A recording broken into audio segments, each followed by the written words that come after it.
Captain Elena Vasquez stood on the bridge of the Wanderer's Dream and looked out at the stars. She had been exploring space for 15 years, but the sight still amazed her. The ship was moving slowly through the dark between worlds, far from Earth and far from any other human colony. "Captain, we are getting close to the target system," said Lieutenant Chun from his station. He was young and excited about everything they found out here. The scans show a dead planet with some very old ruins on it. Elena nodded. This was why they were here. The Wanderer's Dream was not a warship. It was built to find things, to study old places, and to learn about the galaxy before humans arrived. Her crew of 200 people were scientists, doctors, engineers, and explorers. They had weapons, but only enough to protect themselves from pirates or wild animals. "Take us into orbit around the planet," Elena ordered. "I want full scans of those ruins before we send anyone down." The planet below them was brown and gray. Once it might have had oceans and forests, but that was millions of years ago. Now it was just rock and dust under a cold sun. But the scans showed something interesting. There were buildings down there, or what was left of buildings. They were made from materials that human science did not understand. "Captain," called out Dr. Sarah Kim from the science station, "these readings are incredible. The ruins are older than anything we have found before. Much older than the Aldari cities on Kepler Prime. Much older than the Vorthan temples on New Sparta? I think these might be from before any of the known races started building cities." Elena felt a chill run down her back. The galaxy was full of old races. The Zephyrians claimed they had been flying between stars for 50,000 years. The Aldari said they were older. But if these ruins were from before all of them, then who built them? "How old?" she asked. Dr. Kim checked her readings again. "The decay patterns suggest at least 5 million years. Maybe 10 million. "Captain, this could change everything we know about galactic history." Elena made her decision. "Prepare 3 teams for surface exploration. I want archaeologists, engineers, and security. We go down tomorrow morning, ship time." The night passed slowly. Elena could not sleep well. She kept thinking about the dead world below and what secrets it might hold. In the morning, she led the first team down to the surface in a shuttle. The ruins were even more amazing up close. The buildings were made from a dark crystal that seemed to absorb light. They rose from the ground in strange patterns that hurt to look at for too long. Some were tall and thin like needles. Others were wide and low like sleeping animals. All of them hummed with a sound too low for human ears to hear, but Elena could feel it in her bones. "The crystal seems to be some kind of computer material," said Dr. Kim as she ran her scanner over a wall. "But it is like nothing in our databases. It is storing information, but I cannot read it." Elena walked deeper into the ruins with her security team. The buildings went down into the ground as well as up into the sky. They found rooms filled with more crystal formations and strange symbols that seemed to move when no one was looking directly at them. "Captain," called Engineer Torres from across the main chamber, "you need to see this." Elena hurried over to where Torres was standing next to a tall pillar of the dark crystal. This one was different from the others. It was perfectly smooth and seemed to glow from inside with a pale blue light. "What is it?" Elena asked. "I think it might be some kind of control system," Torres said. "Look at these patterns. They remind me of the touch controls on Zephyrian technology, but much more advanced." Dr. Kim joined them and began scanning the pillar. "The energy readings are off the charts.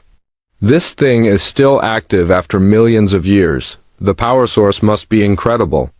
Elena studied the pillar carefully. The symbols on its surface did look like they might be controls. They were arranged in patterns that seemed almost familiar, like a language she had once known but forgotten. "Can we activate it safely?" she asked. Dr. Kim frowned. "I do not know. The energy levels are stable, but we do not know what it does. It could be a weapon. It could be a trap. It could be anything." Elena made another decision that would change the galaxy forever. "Set up a safe distance and prepare to record everything. I want to try touching one of the symbols." Her security chief, Major Brooks, stepped forward. "Captain, I should do it. If something goes wrong, ... "No," Elena said. Firmly, "I am the captain. This is my choice." She walked up to the pillar and studied the symbols. One of them seemed to pulse brighter than the others. It was near the bottom, easy to reach. Elena took a deep breath and pressed her hand against it. Nothing happened for a moment. Then the pillar began to glow brighter. The symbols started moving, flowing like water across the crystal surface. The humming sound got louder until Elena could hear it clearly. Then suddenly, the pillar flashed with brilliant white light. The light shot up through the crystal formations all around them. It traveled through the buildings and into the sky. It kept going up and up until it disappeared among the stars. But Elena knew it had not stopped there. Somehow, she was sure that the light was still traveling, carrying some kind of message to every corner of the galaxy. "What did we just do?" whispered Dr. Kim. Elena did not answer because she did not know. But far away, in the command centers of the Zephyrian Empire, alarms were starting to ring. Fleet Admiral Korath was in his private chambers on the war station Crimson Fist when the alert came in. He was an old soldier with gray skin and 4 arms, each ending in hands that had held weapons for more years than most humans had been alive. His species, the Zephyrians, were proud warriors who had conquered dozens of worlds and crushed hundreds of enemies. "Admiral," came the voice of his aide through the communication system. "High Command needs to see you immediately. There has been an incident in Sector 7 Alpha." Korath sighed and put down the tactical reports he had been reading. Sector 7 Alpha was on the edge of Zephyrian space, near where the new race called humans had been exploring. The humans were young and weak, but they were spreading fast through the galaxy. Some of the High Command worried about them, but Korath thought they were not worth much concern. He made his way to the command center where the other admirals and generals were already gathered around the main display. The screen showed a map of local space with a bright red dot pulsing in Sector 7 Alpha. "Report," Korath ordered. General Dex, the military intelligence chief, activated the display. 17 minutes ago, our deep space sensors detected a massive energy pulse originating from the dead world in the Kepler 442 system.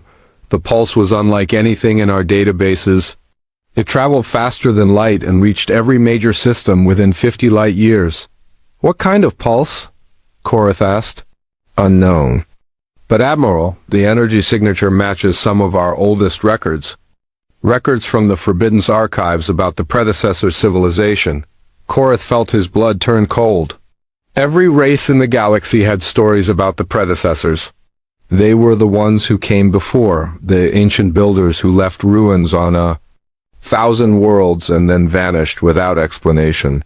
Most scientists thought they were just myths, but the Forbidden's archives contained evidence that they were real, and that they had possessed technology beyond anything the current galaxy could imagine. "Are you saying someone has activated predecessor technology?" Korath asked. "That is what the evidence suggests," General Dex replied. "And Admiral, we know who was in that system when the pulse occurred." The display changed to show ship identification. Records. Korath read the name and felt his anger rising. "Humans," he growled. The other officers began talking at once. Korath listened to their words and felt his anger grow stronger. The humans had been in Zephyrian space without permission. They had activated ancient and dangerous technology. They had sent some kind of signal across the galaxy that could be anything from a weapon to a call for help. "High Command has made a decision," General Dex announced. "The human ship must be destroyed immediately. We cannot allow them to continue tampering with predecessor sites. We cannot allow them to think they can violate our territory without consequences." "What are my orders?" Korath asked, though he already knew. "Take the Crimson Armada and eliminate the human vessel. Make sure there are no survivors. We want to send a clear message to Earth that this kind of behavior will not be tolerated." Korath smiled for the first time that day. The Crimson Armada was his pride and joy. 500 warships, each one capable of destroying a city from orbit. The best crews in the Zephyrian Navy? Weapons that could crack planets and shields that could stop stars. When do we leave? He asked. Immediately. The humans are still in the system, probably trying to study more predecessor ruins. We can catch them before they escape. Korath nodded and began giving orders. Within 2 hours, the Crimson Armada was moving toward the edge of Zephyrian space. 500 ships carrying death toward a single human exploration vessel that had no idea what was coming. On the Wanderer's Dream, Captain Elena Vasquez was still trying to understand what had happened. The crystal pillar had gone dark after the flash of light, and no amount of scanning could get it to respond again. But Dr. Kim and her team had detected something troubling. Captain, we are picking up massive energy signatures approaching this system, Dr. Kim reported. Multiple ships, very large, coming in fast. Elena felt her stomach drop. How many ships? The computers say at least 400. Maybe 500. And Captain, they are not broadcasting any identification signals. Elena closed her eyes for a moment. She knew what this meant. Someone had seen the energy pulse and decided that the humans were a threat. Someone was coming to make sure that Elena and her crew never made it home. All teams, return to the ship immediately, she ordered. Prepare for emergency departure. But even as her people rushed back to the Wanderer's Dream, Elena knew they would not be fast enough. The approaching ships were too close and too fast. In a few hours they would arrive and demand surrender or simply start shooting. Elena looked out at the ancient ruins one last time as her shuttle lifted off. Whatever the predecessors had built, here it had just started a war that could destroy the galaxy. And somehow, she and her crew were going to be right in the middle of it. The Crimson Armada moved through space like a giant metal storm. 500 warships spread out in perfect formation, their hulls gleaming red under the light of distant stars. At the center of this force, Fleet Admiral Korath stood on the bridge of his flagship, the Crimson Fist, and watched the display screens show their target getting closer. Admiral, we will reach the human ship in 4 hours, reported Captain Vex, his second in command. Our scouts confirm that the vessel is still in orbit around the dead world. They do not seem to know we are coming. Korath nodded with satisfaction. The humans were about to learn what happened when someone disturbed Zephyrian territory. What do we know about their ship? It is called the Wanderer's Dream, Captain Vex replied, reading from his datapad. Length, 800 meters. Crew, approximately 200. Classification, exploration and research vessel. Defensive capabilities, minimal. They have basic shields and some small weapons, but nothing that could threaten even one of our destroyers.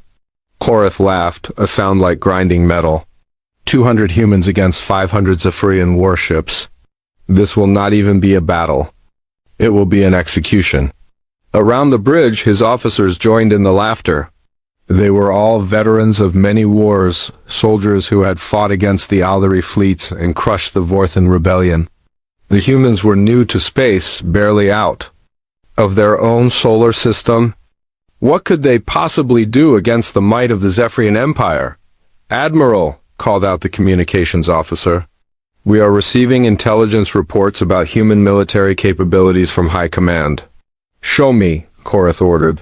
The main display changed to show detailed information about human weapons and tactics. Korath studied the data with growing amusement. The humans used simple projectile weapons that fired metal bullets. Their ships relied on chemical rockets for power. Their shields were based on magnetic fields that any Zephyrian child could penetrate. Look at this, Korath said, pointing to a section about human battle strategies. They still fight in straight lines like ancient warriors. They use tactics that we abandoned 10,000 years ago. How did such a primitive species even manage to leave their homeworld? Captain Vex scrolled through more reports. Intelligence says they are adaptable and resourceful, but their technology is centuries behind ours. The report recommends caution because humans are unpredictable, but Admiral, I do not see how they could surprise us. Korath dismissed the warning with a wave of his hand. Caution is for fighting equals. This is pest control.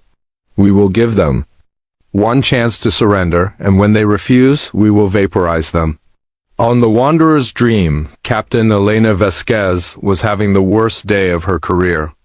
The approaching fleet was now close enough for detailed scans, and the numbers made her feel sick. 500 ships, each one bigger and more heavily armed than her entire vessel. "Captain, incoming transmission," reported Lieutenant Chun from the communications station. "It is from the lead ship of the approaching fleet." "Put it on screen," Elena ordered. The main display flickered and showed the bridge of an alien warship. The figure in the center had gray skin, 4 arms, and eyes like black stones. He wore a uniform covered in medals and rank insignia.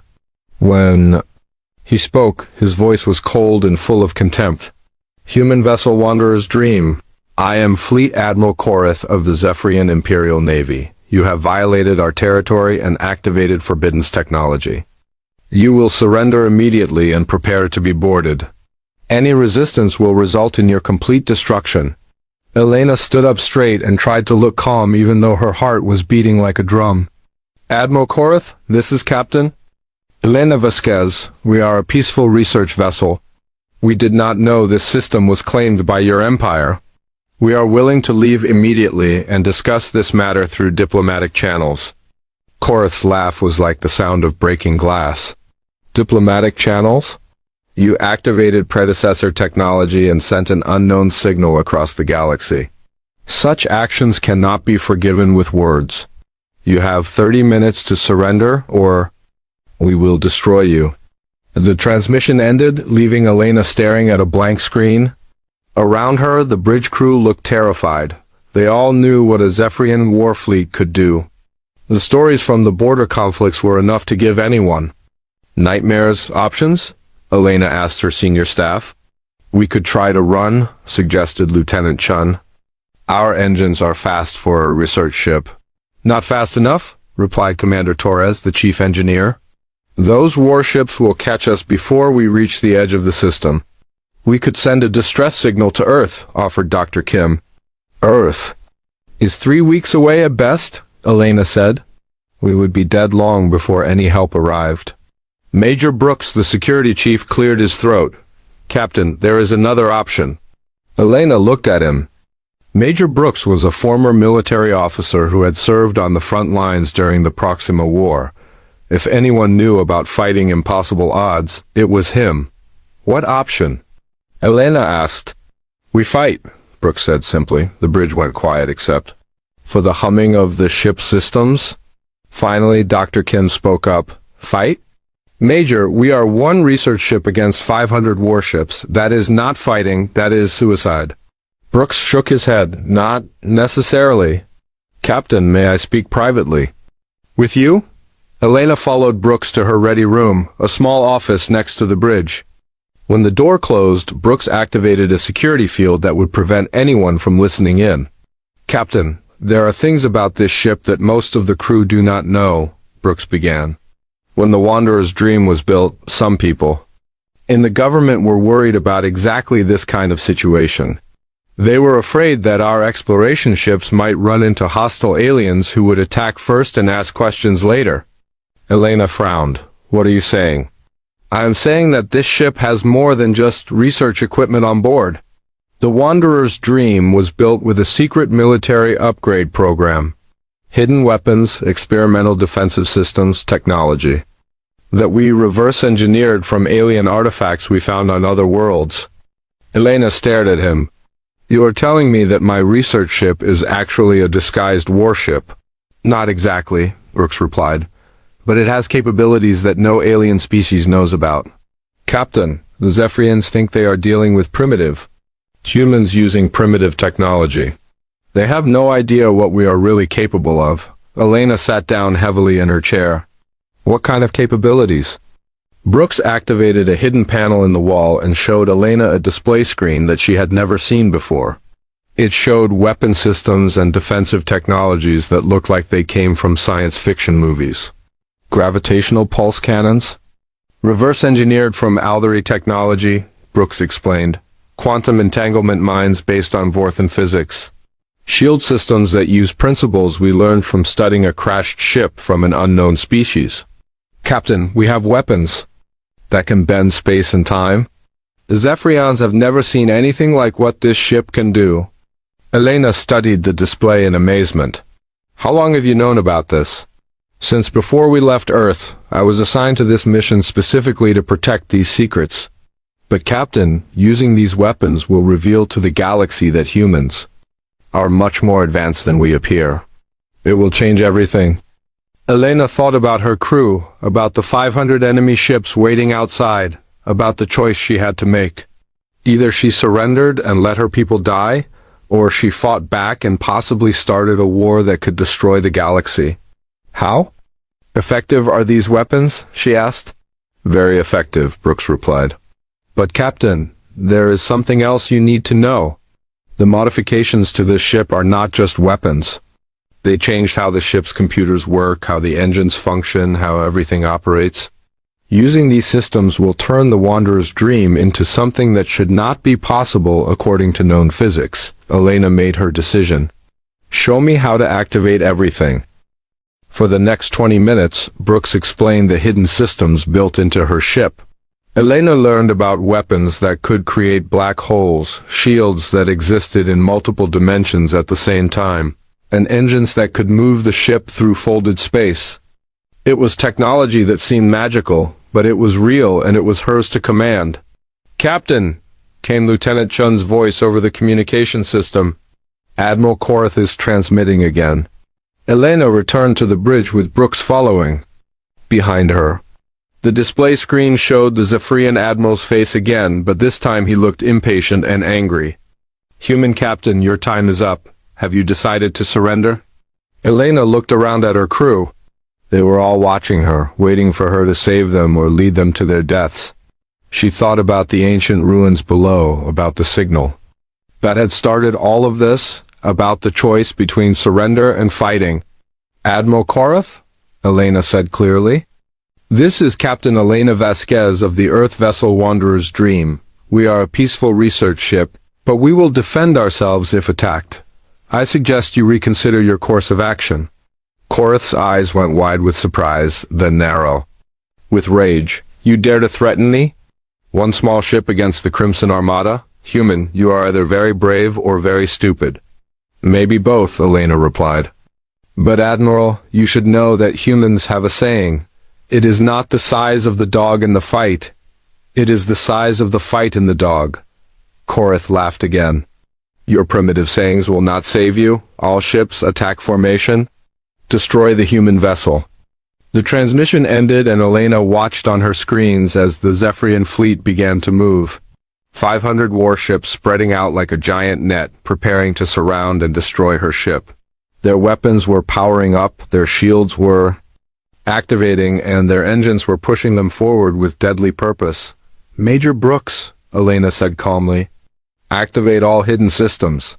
Show the Zephyrians what humans are really capable of.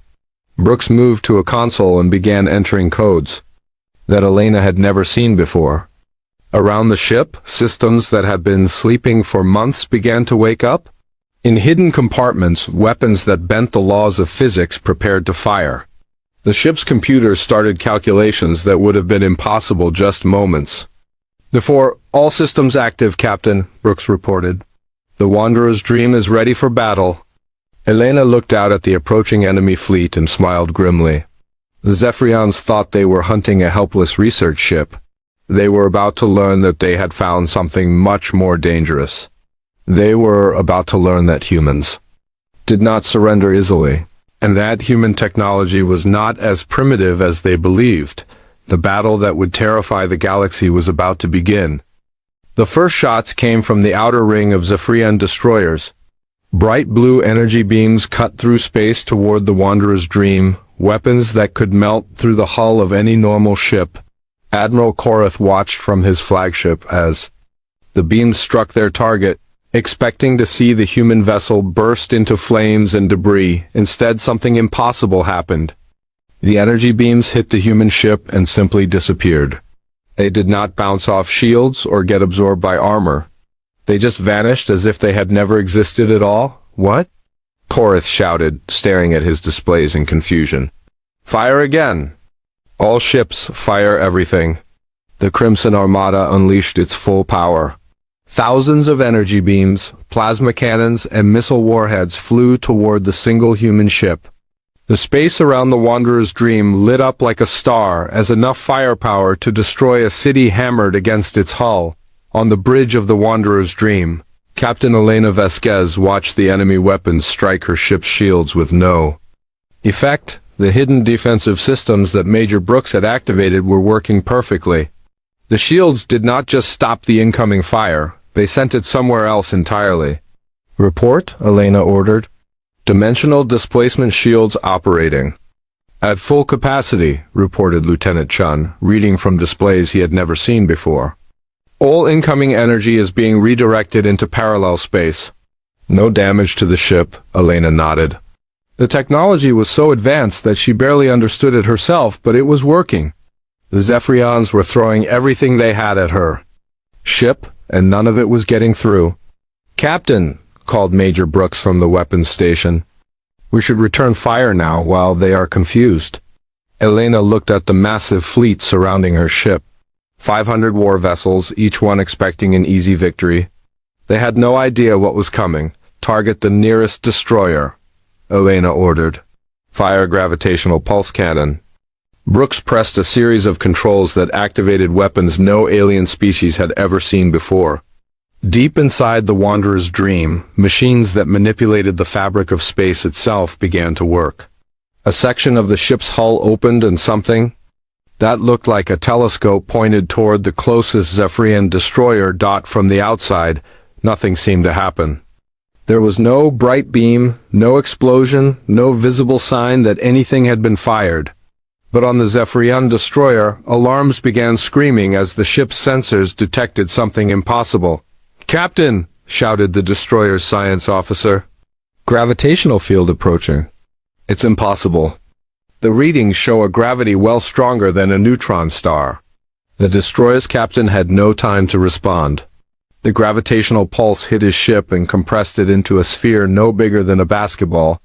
500 Zephyrian crew members and a warship that had taken years to build were crushed into a tiny ball of super-dense matter in less than a second. On the flagship, Admiral Korath watched one of his destroyers simply disappear from his screens. One moment it was there. The next moment there was nothing but empty space and a small object that his sensors could not identify. "What happened to the Crimson Blade?" Korath demanded. "Unknown, Admiral," replied his tactical officer, his voice shaking.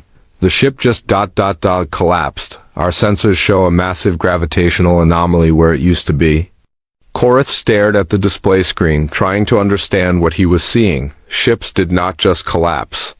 Gravity wells that strong did not appear in empty space.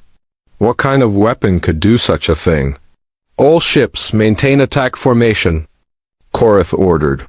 "Whatever weapon they used, they cannot have many of them. Continue firing." The Zephyrian fleet opened fire again, but this time Elena was ready to show them something even more terrifying. As the enemy weapons struck her shields, she gave Major Brooks a new order. "Deploy quantum entanglement mines," she said. Brooks activated another impossible system. From hidden launchers around the Wanderer's Dream, small devices shot out into space. They looked harmless, like metal spheres no bigger than basketballs. But as they moved away from the human ship, they began to do something that violated everything the Zephyrians thought they knew about physics. The mines split apart. Each one became 2 identical copies of itself, then 4, then 8. But these were not just copies. They were the same mine existing in multiple places at the same time. The quantum entanglement technology allowed each mine to be in dozens of locations simultaneously while still being the same object. "What are those things?" Admiral Korath asked as his sensors detected the strange devices appearing throughout his fleet. "Unknown, Admiral," his science officer replied. "They appear to be some kind of mine, but they are showing up in multiple locations at once. Our computers say this is impossible." "Destroy them," Korath ordered. The Zephyrian ships began firing at the mines, but every time they destroyed one, it reappeared somewhere else. The quantum entanglement meant that destroying a mine in one location had no effect on its existence in other locations. Worse, as the mines moved through the fleet, they began to activate. The first explosion took out 3 Zephyrian cruisers. At once, the mine detonated in multiple dimensions simultaneously, creating a blast that existed in several realities at the same time. The cruisers were not just destroyed, they were erased from existence, removed from the universe as if they had never been built. More explosions followed as the mines reached other ships. Each detonation was impossible, a blast that happened in places where the mine was not supposed to be. The Zephyrian fleet began to panic as ships vanished from reality one by one. "Admiral!" shouted the tactical officer. "We have lost 17 ships. The mines are everywhere and nowhere. Our weapons cannot target them properly." Korath felt fear for the first time in his long military career. This was not a battle. This was something beyond his understanding, beyond his experience, beyond anything he had been trained to fight. "Fall back," he ordered. "All ships retreat to minimum safe distance." But Elena was not finished demonstrating human capabilities. As the Zephyrian fleet tried to pull back, she activated the most terrifying weapon in her arsenal. "Major Brooks, activate temporal distortion cannon," she said calmly. Brooks hesitated for a moment. "Captain, are you sure?" "That weapon is experimental. We do not fully understand what it might do." "Activate it," Elena repeated. The temporal distortion cannon was humanity's most dangerous creation, a weapon that attacked the flow of time itself. As it powered up, space around the Wanderer's dream began to shimmer and bend. The ship seemed to flicker in and out of existence as it moved between different moments in time. Elena selected her target, Admiral Korath's flagship, the Crimson Fist. It was the largest ship in the enemy fleet, a massive war vessel that had never known defeat. It would be the perfect demonstration of what happened when someone threatened humanity. The temporal distortion cannon fired. Again, there was no visible beam, no obvious sign of attack. But on the Crimson Fist, something horrible began to happen. Time started moving backward. "Admiral," called the tactical officer, but his voice was strange, slowing down and speeding up randomly. "Something is wrong with the ship's chronometers. Time is moving in reverse." Korath watched in horror as his crew began moving backward through their actions. Computer displays showed events happening in reverse order. The ship's systems started, undoing everything they had done in the past hour. But the reversal was not complete or clean. Parts of the ship moved backward while other parts moved forward, creating a nightmare of twisted metal and impossible geometry. The crew aged backward and forward at random. Some became younger while others grew older in seconds. The ship's hull began to crack as different sections existed in different time streams. Metal that was new became old and rusty, then became new again, then crumbled to dust, then reformed. "Make it stop!" Korath screamed, but his words came out backward and forward at the same time. The temporal distortion spread through the ship like a virus. Weapons fired backward into their own barrels. Shields activated before they were turned on. Crew members experienced their entire lives in random order, remembering things that had not happened yet, and forgetting things that were happening now. Elena watched the enemy flagship tear itself apart as time became twisted and broken around it. The temporal distortion cannon was working exactly as designed, but she felt no joy in using such a terrible weapon. "That is enough," she said quietly. "Shut down the temporal cannon." The distortion field around the Crimson Fist flickered and died, leaving the ship damaged and dead in space. Half the crew was unconscious from temporal shock. The other half was trying to understand what had just happened to them. The ship's systems were ruined, caught between different moments in time. Admiral Korath sat in his command chair, aged 20 years and 20 seconds, staring at displays that showed impossible readings. His fleet of 500 ships had been reduced to less than 400 in just a few minutes. The human ship had not even moved from its position near the dead planet. "Admiral," whispered his communications officer. "The other ships are requesting orders." Korath looked at the single human vessel on his screen. It floated peacefully in space, surrounded by the wreckage of Zephyrian warships and the twisted remains of reality itself. Whatever these humans were, they were not the primitive species that his intelligence reports had described. "Signal the fleet," Korath said slowly. "All ships, prepare for full retreat." "Admiral?" his tactical officer asked in confusion. "We still outnumber them 400 to 1. Korath laughed, but it was not a happy sound. "Look around you, officer. Look at what one human ship has done to the pride of the Zephyrian Navy. We came here to destroy a research vessel. Instead, we have found something that can bend reality itself to its will." On the Wanderer's Dream, Elena watched the enemy fleet begin to pull back. But she was not ready to let them leave yet. They had come here to kill her crew and destroy her ship. They needed to understand the price of threatening humanity. "Major Brooks," she said, "do we have any ships in range for the time loop projector?" Brooks checked his displays. "About 50 ships are still close enough, Captain." Elena nodded. "Trap them." The time loop projector was the cruelest weapon humanity had ever created. It did not destroy ships or kill crews. Instead, it trapped them in a small bubble of time that repeated itself endlessly. The victims would experience the same few moments over and over again for eternity, aware that they were trapped but unable to escape. 50 Zephyrian ships suddenly found themselves reliving the last 30 seconds of their lives repeatedly. They watched their sensors detect the human weapons, felt their fear as reality bent around them, tried to flee, and then started the sequence again. They would experience their terror and defeat forever, trapped in a loop of time that had no end. Admiral Korath watched 50 more of his ships stop responding to communications. They were still there, still functional, but they did not answer calls or follow orders. They just floated in space, their crews trapped in temporal prisons. All remaining ships, emergency jump to hyperspace, Korath ordered. "Get us away from this nightmare." But Elena had one final surprise for the retreating Zephyrian fleet. As they prepared to jump to faster-than-light travel, she activated the last of her hidden weapons, the reality anchor. The reality anchor was designed to prevent enemies from escaping by making faster-than-light travel impossible in a large area around the Wanderer's Dream, but it did more than just block hyperspace jumps.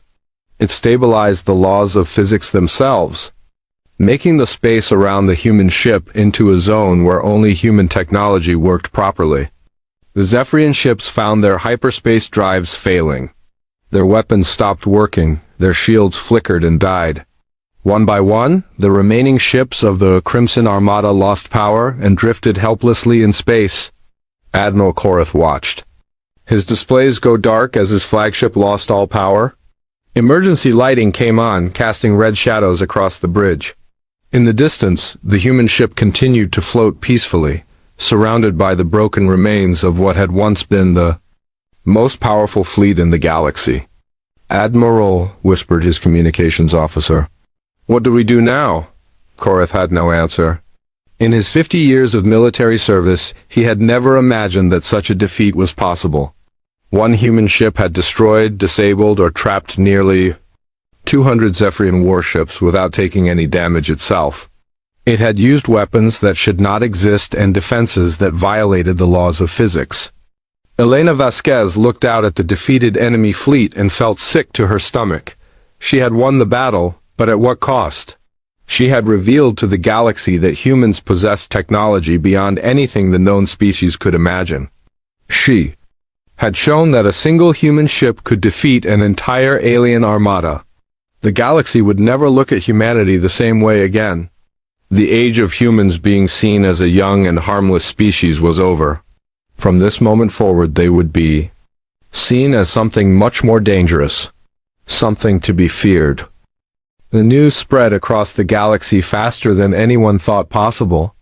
Within hours of the battle at the Dead World, every major civilization was receiving the same terrifying message. The Crimson Armada was gone, on the homeworld of the Aldari.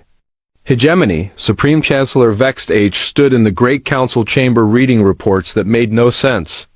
The Aldari were an ancient race, proud of their advanced technology and their long history of peace through strength. They had fought the Zephyrians to a standstill many times over the centuries. They knew exactly how powerful the Crimson Armada was. Read the report again.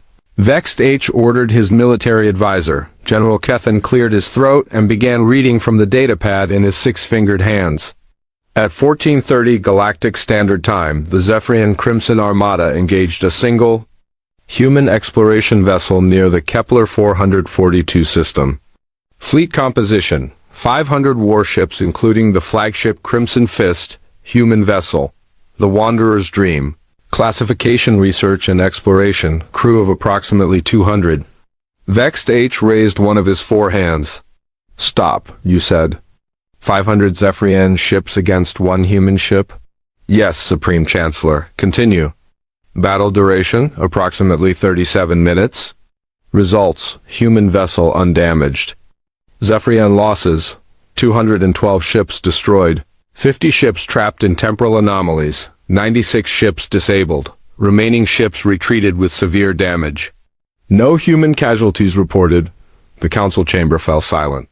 The 12 members of the Aldari High Council looked at each other with expressions of fear and disbelief.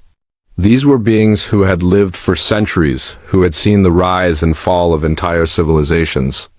But none of them had ever heard of anything like this. How is this possible? Asked Councilor Dextry. Human technology is primitive. We have studied their ships. They use simple fusion reactors and chemical propulsion. Their weapons are projectile-based, kinetic systems. They should not be able to defeat even one Zephyrian destroyer, let alone an entire armada. General Kethan activated a holographic display that showed the battle area. The surviving Zephyria ships transmitted sensor data before they retreated. The human vessel used weapons that our scientists say should be impossible.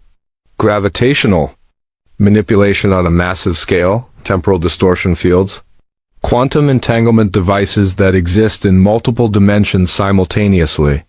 Supreme Chancellor Vexus studied the display with growing alarm. What are you telling me? That the humans have been lying about their capabilities? We do not know, General Kethan replied. But Supreme Chancellor, if one human research ship can do this, what could a human battle fleet accomplish? What could their entire navy do if they decided to wage war against the galaxy? The implications were staggering. Every member of the council was thinking the same thing. If humans could destroy the Crimson Armada with a single ship, then no civilization in the galaxy was safe from them. Issue immediate orders, Vexed H commanded. All Aldari fleets are to retreat to the inner systems. Activate the ancient defense protocols. Begin evacuating our border colonies immediately. Supreme Chancellor, Councilor Mexva protested. We are talking about abandoning 30 star systems. Billions of our people live in those colonies. Better alive and homeless than dead and heroic, Vexith replied grimly. If the humans decide we are their next target, I want our people as far away from their ships as possible. Similar scenes were playing out across the galaxy. On the crystal cities of the Vorthan Republic, the Senate was in emergency session. The Vorthans were known for their logical thinking and careful analysis, but the reports from the battle zone challenged everything they thought they knew about military power. Senator Quinda read the intelligence reports for the third time. Hoping the words would change, they did not. Colleagues, we must face the reality of our situation. The humans have revealed capabilities that exceed our own by orders of magnitude. If they can manipulate gravity and time itself, then all of our defensive strategies are useless. What do you propose? Asked Senator Velen. Immediate surrender, Quinda replied. We should send diplomatic messages to Earth offering our complete submission before they decide to attack us. The Senate chamber erupted in angry voices. The Vorthans had never surrendered to anyone in their 1,000-year history, but they had also never faced an enemy that could destroy time itself on the mining worlds of the Kreth Confederation. The news caused panic among the heavy industrial species that had built their civilization around asteroid mining and metal production. The Kreth were not warriors, but they were practical beings who understood the value of raw power. Prime Engineer Zakhtar called an emergency meeting of the Industrial Council. The humans need raw materials to build their impossible weapons. If we stop all trade with them, maybe we can slow down their military production. And if we stop trade, what prevents them from simply taking what they need? Asked Engineer Velka. If they can destroy the Zephyrian Navy, they can certainly take our mining stations. The Council voted unanimously to double their tribute payments to every major power in the galaxy, hoping that someone would protect them from the human threat. In the neutral zones between the great powers, smaller civilizations were making desperate decisions. The Jelani Collective, a peaceful species of telepathic traders, sent urgent messages to all their business partners announcing the immediate cessation of all commercial activities. They loaded their entire population onto generation ships and began fleeing toward the galactic rim, as far from human space as they could get. The Silicon Brotherhood, artificial intelligences that had achieved consciousness thousands of years ago, held emergency computational sessions that lasted nanoseconds but felt like years in their accelerated time frame. They calculated millions of possible scenarios and reached the same conclusion in every simulation. Humanity was now the dominant force in the galaxy, and their survival depended on staying as far away from human attention as possible. But the most dramatic reaction came from the Galactic Trade Federation, the loose alliance of merchant species that controlled most of the commercial shipping lanes between worlds. Within 6 hours of receiving the battle reports, they shut down all trade routes that passed within 50 light-years of human space. The economic impact was immediate and catastrophic. Entire star systems that depended on interstellar trade found themselves cut off from essential supplies. Colonies that imported food faced starvation. Worlds that exported raw materials watched their economies collapse overnight. On the trade hub world of Nexus Prime, Merchant Prince Halvin stood in his office overlooking the main spaceport and watched it empty out. Ships that had been scheduled to depart for human colonies were being recalled. Cargo that was destined for Earth was being returned to its senders. "Sir," his assistant said nervously, "the Earth Trade Authority is demanding an explanation for the shipping delays. They say their colonies need these supplies?" Halvin laughed bitterly. "Tell them their supplies have been delayed due to unforeseen circumstances. Do not mention that those circumstances involve us being terrified of their military capabilities." "But sir, if we stop trading with the humans, we will lose billions of credits in revenue."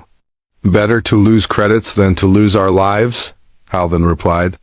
"If the humans decide that we are a threat, no amount of profit will matter." The panic was not limited to the major powers. On 1,000 worlds, local governments were making the same decision: get as far away from humanity as possible. Ancient defense systems that had not been activated in centuries were being powered up. Weapons that had been stored in museums were being rushed back into service. Military leaders who had spent their careers planning for wars against known enemies were trying to figure out how to fight beings who could manipulate the fundamental forces of the universe. On the Zephyrian homeworld, the Imperial High Command was in chaos. Admiral Korath's report had arrived along with the surviving ships of the Crimson Armada, and the evidence was undeniable. The humans had weapons that could destroy reality itself. Emperor Thekval read the battle report in his private chambers, surrounded by his most trusted advisors. The Emperor was old even by Zephyrian standards, having ruled for over 200 years. He had seen his empire grow from a single world to a sprawling dominion that controlled hundreds of star systems. But now, for the first time in his long life, he was afraid. "How many ships do we have left?" the Emperor asked. "Approximately 3,000 warships across all fleets," replied Defense Minister Colin. "But Your Majesty, after what happened to the Crimson Armada, our military leaders are questioning whether numbers matter. If the humans can destroy 500 ships with one vessel, what good are 3,000? What do our scientists say about the human weapons?" "They say the weapons should be impossible, Your Majesty. The gravitational manipulation alone would require energy outputs equal to a star. The temporal distortion technology violates basic principles of physics. Our best physicists cannot explain how such weapons could exist." Emperor Thekval stood and walked to the window of his palace. Outside he could see the capital city of his empire, home to billions of his people. All of them were depending on him to keep them safe from the human threat. Defense Minister Colin spoke carefully. "We could activate the Doomsday Protocol." The room went silent. The Doomsday Protocol was the Empire's most closely guarded secret, a weapon system that had been built in the early days of Zephyrian expansion. It was designed to destroy entire star systems if the Empire was ever threatened with complete destruction. "You are suggesting we destroy human worlds?" the Emperor asked. "Before they destroy ours, yes. Your Majesty, we have the coordinates of Earth and their major colonies. If we strike first with everything we have, we might be able to eliminate the human threat before they can retaliate." Emperor Thekvel considered the option. It would mean the deaths of billions of humans, but it might save trillions of Zephyrians. The mathematics were simple, even if the moral implications were not. How long would it take to prepare the Doomsday Fleet? 2 weeks, Your Majesty. Do it. But while the Zephyrians planned their desperate attack, other forces were moving across the galaxy. The news of humanity's victory had reached civilizations that had been forgotten by the major powers, ancient species that had withdrawn from galactic politics long ago. In the depths of space, something vast and old began to stir. The Watchers, being so ancient that they remembered the first stars being born, had been sleeping for millions of years. But the energy pulse from the predecessor ruins had awakened them, and now they were watching the galaxy's reaction to humanity with great interest. The Watchers had seen this pattern before. A young species discovers ancient technology, uses it to defend themselves, and accidentally triggers a galaxy-wide panic that leads to wars that destroy entire civilizations. They had watched it happen to the predecessors themselves, and to dozens of other species over the eons. But this time might be different. The humans had shown restraint in their victory, using their impossible weapons defensively rather than aggressively. Perhaps they could break the cycle that had destroyed so many others. The Watchers began to move through the galaxy, heading toward Earth. They had a message to deliver to humanity, a warning about what was coming and a choice that would determine the fate of every living being in the galaxy. Meanwhile, on Earth, the government was just beginning to understand what had happened. The first reports from the Wanderer's Dream had arrived, along with Captain Vasquez's detailed account of the battle. In conference rooms around the world, military leaders and politicians were trying to comprehend the implications. "You are telling me that one of our research ships defeated 500 alien warships?" asked President Chun, reading the report for the 4th time. "Yes, Madam President," replied Admiral Harrison, the head of Earth's Space Navy. "And according to the technical specifications that Major Brooks has transmitted, every exploration vessel in our fleet has similar capabilities. We just never knew about them." President Chun set down the report and looked around the room at her advisors. "How is it possible that we built weapons this advanced without knowing about it?" "The technology was developed by classified research programs over the past 50 years, explained Dr. Sarah Kim, the head of the Advanced Sciences Division. Each project was kept separate from the others for security reasons. No one person knew how all the pieces fit together until they were integrated into the exploration ships. And now the galaxy thinks we are some kind of super powerful military threat?" "Yes, Madam President. Our intelligence networks are reporting massive panic across all known civilizations. Trade has stopped, military fleets are mobilizing, and several species are evacuating their border territories." President Chen closed her eyes and tried to think. Humanity had gone from being a minor player in galactic politics to being seen as the greatest threat the galaxy had ever faced. All because of one defensive battle. "What do we do now?" she asked. Before anyone could answer, the emergency communication system activated. The voice of the communications officer filled the room with urgency. "Madam President, we are receiving multiple signals from across the galaxy, diplomatic messages, surrender offers, and ... Wait. We are also detecting massive fleet movements heading toward our territory. It looks like someone is planning to attack us." President Chun stood up and looked out the window at the blue sky of Earth. Somewhere among those stars, the galaxy was preparing for war. And humanity, despite its incredible technology, was still just one species against everyone else. The age of human innocence was over. The age of human survival had begun. 2 weeks after the battle at the Dead World, the galaxy was at war with itself. Not with humanity, but because of humanity. The fear of what humans might do had caused every major civilization to make desperate choices that were tearing the galaxy apart. Captain Elena Vasquez stood on the bridge of the Wanderer's Dream and watched the chaos unfolding on her communication screens. Messages were coming in from across known space, and none of them were good news. Trade routes had collapsed. Ancient alliances were breaking apart. Species that had been at peace for centuries were suddenly pointing weapons at each other. "Captain," reported Lieutenant Chun, "we are receiving another diplomatic message from Earth. They want us to return home immediately." Elena nodded but did not move from her position. For 2 weeks, she and her crew had remained at the Dead World, continuing their archaeological work while the galaxy burned around them. They had made an incredible discovery in the ancient ruins, something that might explain everything that had happened. "Any word from the Zephyrian survivors?" Elena asked. "Admiral Korath's ship is still powered down and drifting. The other surviving vessels are maintaining their distance but not trying to leave the system." Elena had offered medical aid to the damaged Zephyrian ships, but they had refused all contact. The alien admiral seemed to be waiting for something, though Elena could not guess what. "Captain," called Dr. Sarah Kim from the archaeology station, "I have finished translating the predecessor message. You need to see this." Elena walked over to where Dr. Kim was working with the ancient crystal artifacts they had recovered from the ruins. The energy pulse that had started everything had awakened more than just a beacon. It had activated an entire library of information, left behind by the civilization that had built this place millions of years ago. "What does it say?" Elena asked. Dr. Kim activated a holographic display that showed symbols and words in multiple languages, including several that Elena recognized as modern galactic languages. The predecessors had somehow predicted that their message would be found by species that did not exist when they wrote it. "It is a warning," Dr. Kim explained.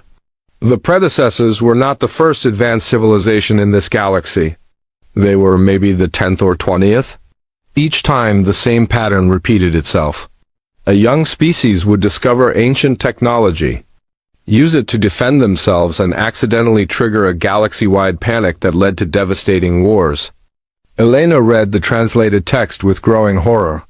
What happened to the previous civilizations? They destroyed each other every time. The predecessors watched it happen to the species that came before them, and then it happened to them too. The galaxy would fragment into fear-based alliances. Ancient weapons would be awakened, and eventually everyone would fight everyone else until civilization collapsed. Elena stared at the message, understanding finally dawning on her. This is happening again, isn't it? The galaxy is destroying itself because it is afraid of us. Yes, Dr. Kim replied quietly. And according to this message, there is only one way to break the cycle. Before Dr. Kim could explain further, alarms began ringing throughout the ship. Lieutenant Chin called out from his station with panic in his voice. "Captain, massive hyperspace signatures detected. Multiple fleets are entering the system." Elena ran back to the command station and looked at the tactical display. What she saw made her blood run cold. Ships were appearing all around the dead world, hundreds of them, coming from every direction. But they were not all from one species. "Identify the fleets," Elena ordered. "Zephyrian Doomsday Fleet approaching from galactic north," Chun reported. "Aldari battle groups from the east. Vorthan war squadrons from the south, and Captain Data. There are ships from species we have never seen before. Ancient designs, technology signatures that do not match anything in our databases." Elena realized what was happening.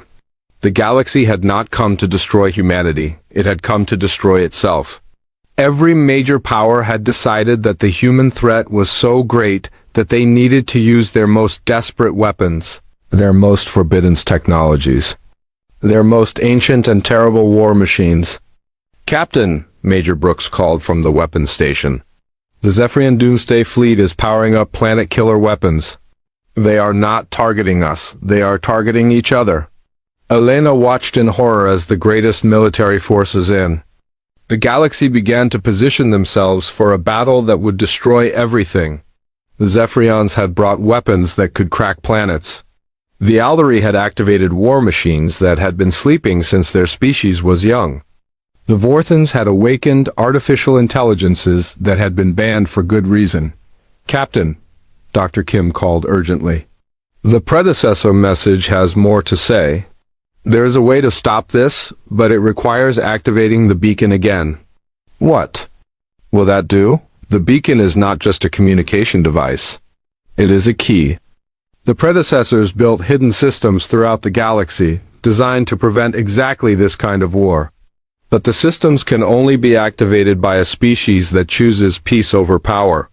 Elena looked out at the massive fleets preparing to destroy each other and made the hardest decision of her life. "Do it. Activate the beacon." Dr. Kim began working with the crystal controls they had discovered in the ruins. "Captain, once I activate this, every species in the galaxy will know where the signal came from. They will know that humans have access to predecessor technology that could control the entire galaxy. Will that make them more afraid of us?" "Probably. But it might also make them stop fighting long enough to listen," Elena nodded. "Better to be feared and alive than ignored and dead. Activate the beacon." Dr. Kim pressed her hand against the crystal pillar, just as Elena had done 2 weeks ago. But this time, she knew what she was doing. The crystal began to glow. An energy pulsed out from the dead world toward every corner of the galaxy, but this pulse was different from the first one. Instead of just carrying a signal, it carried a command. Across thousands of star systems, ancient predecessor installations began to wake up. Devices that had been hidden on dead worlds, sleeping in asteroid fields, and orbiting forgotten stars suddenly activated. The effect was immediate and miraculous. On the Zephyrian Doomsday ships, the planet-killer weapons simply stopped working. The Aldari war machines powered down despite their crew's desperate attempts to restart them. The Vorthan battle computers crashed and refused to reboot. All across the galaxy, the most dangerous weapons that each species possessed became useless. Not broken, not destroyed, just inactive. The predecessor systems had disabled every weapon of mass destruction within 1,000 light years. "What did you do?"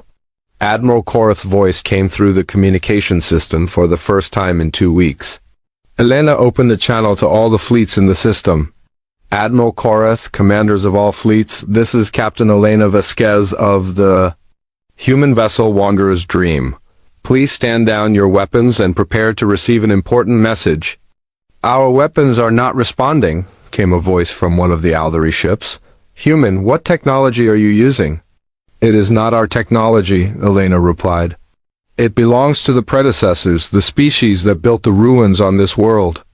They left behind a message that I think you all need to hear." Elena activated the translation systems and broadcast the predecessor warning to every ship in the system. She told them about the cycle of fear and destruction that had repeated itself many times throughout galactic history. She explained how each advanced civilization had eventually destroyed itself because it could not control its fear of others. The predecessors built their safety systems to prevent this from happening again, Elena continued. But they could only be activated by a species that chose to use ancient power to protect others rather than to conquer them. There was silence on all communication channels for several minutes. Finally, Admiral Korath spoke. "You are saying that your species has been chosen by the predecessors to be the guardians of the galaxy?" "No," Elena replied firmly. "We are saying that any species can be chosen, but only if they make the right choice.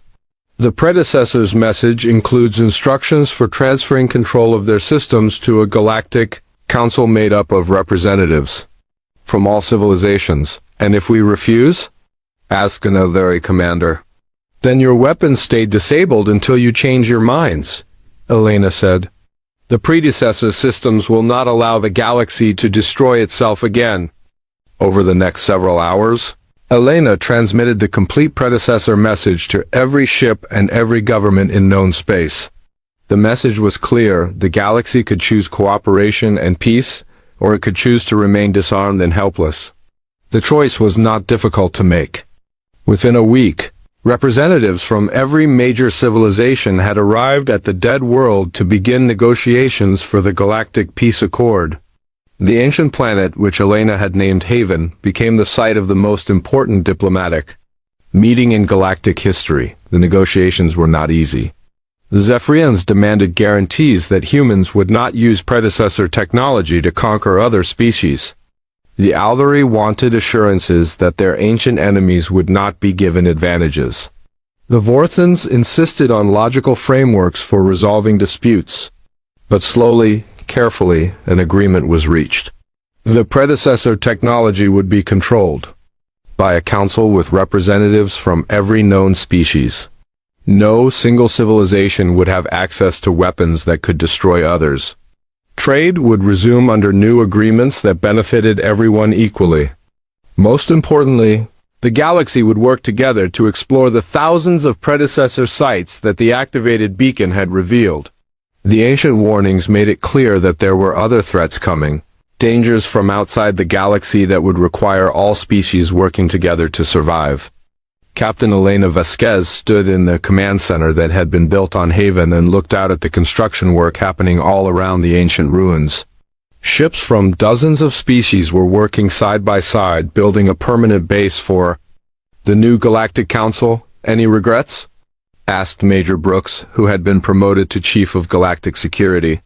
Elena thought about the question seriously. About defending my ship and crew? No. About accidentally starting a galactic war?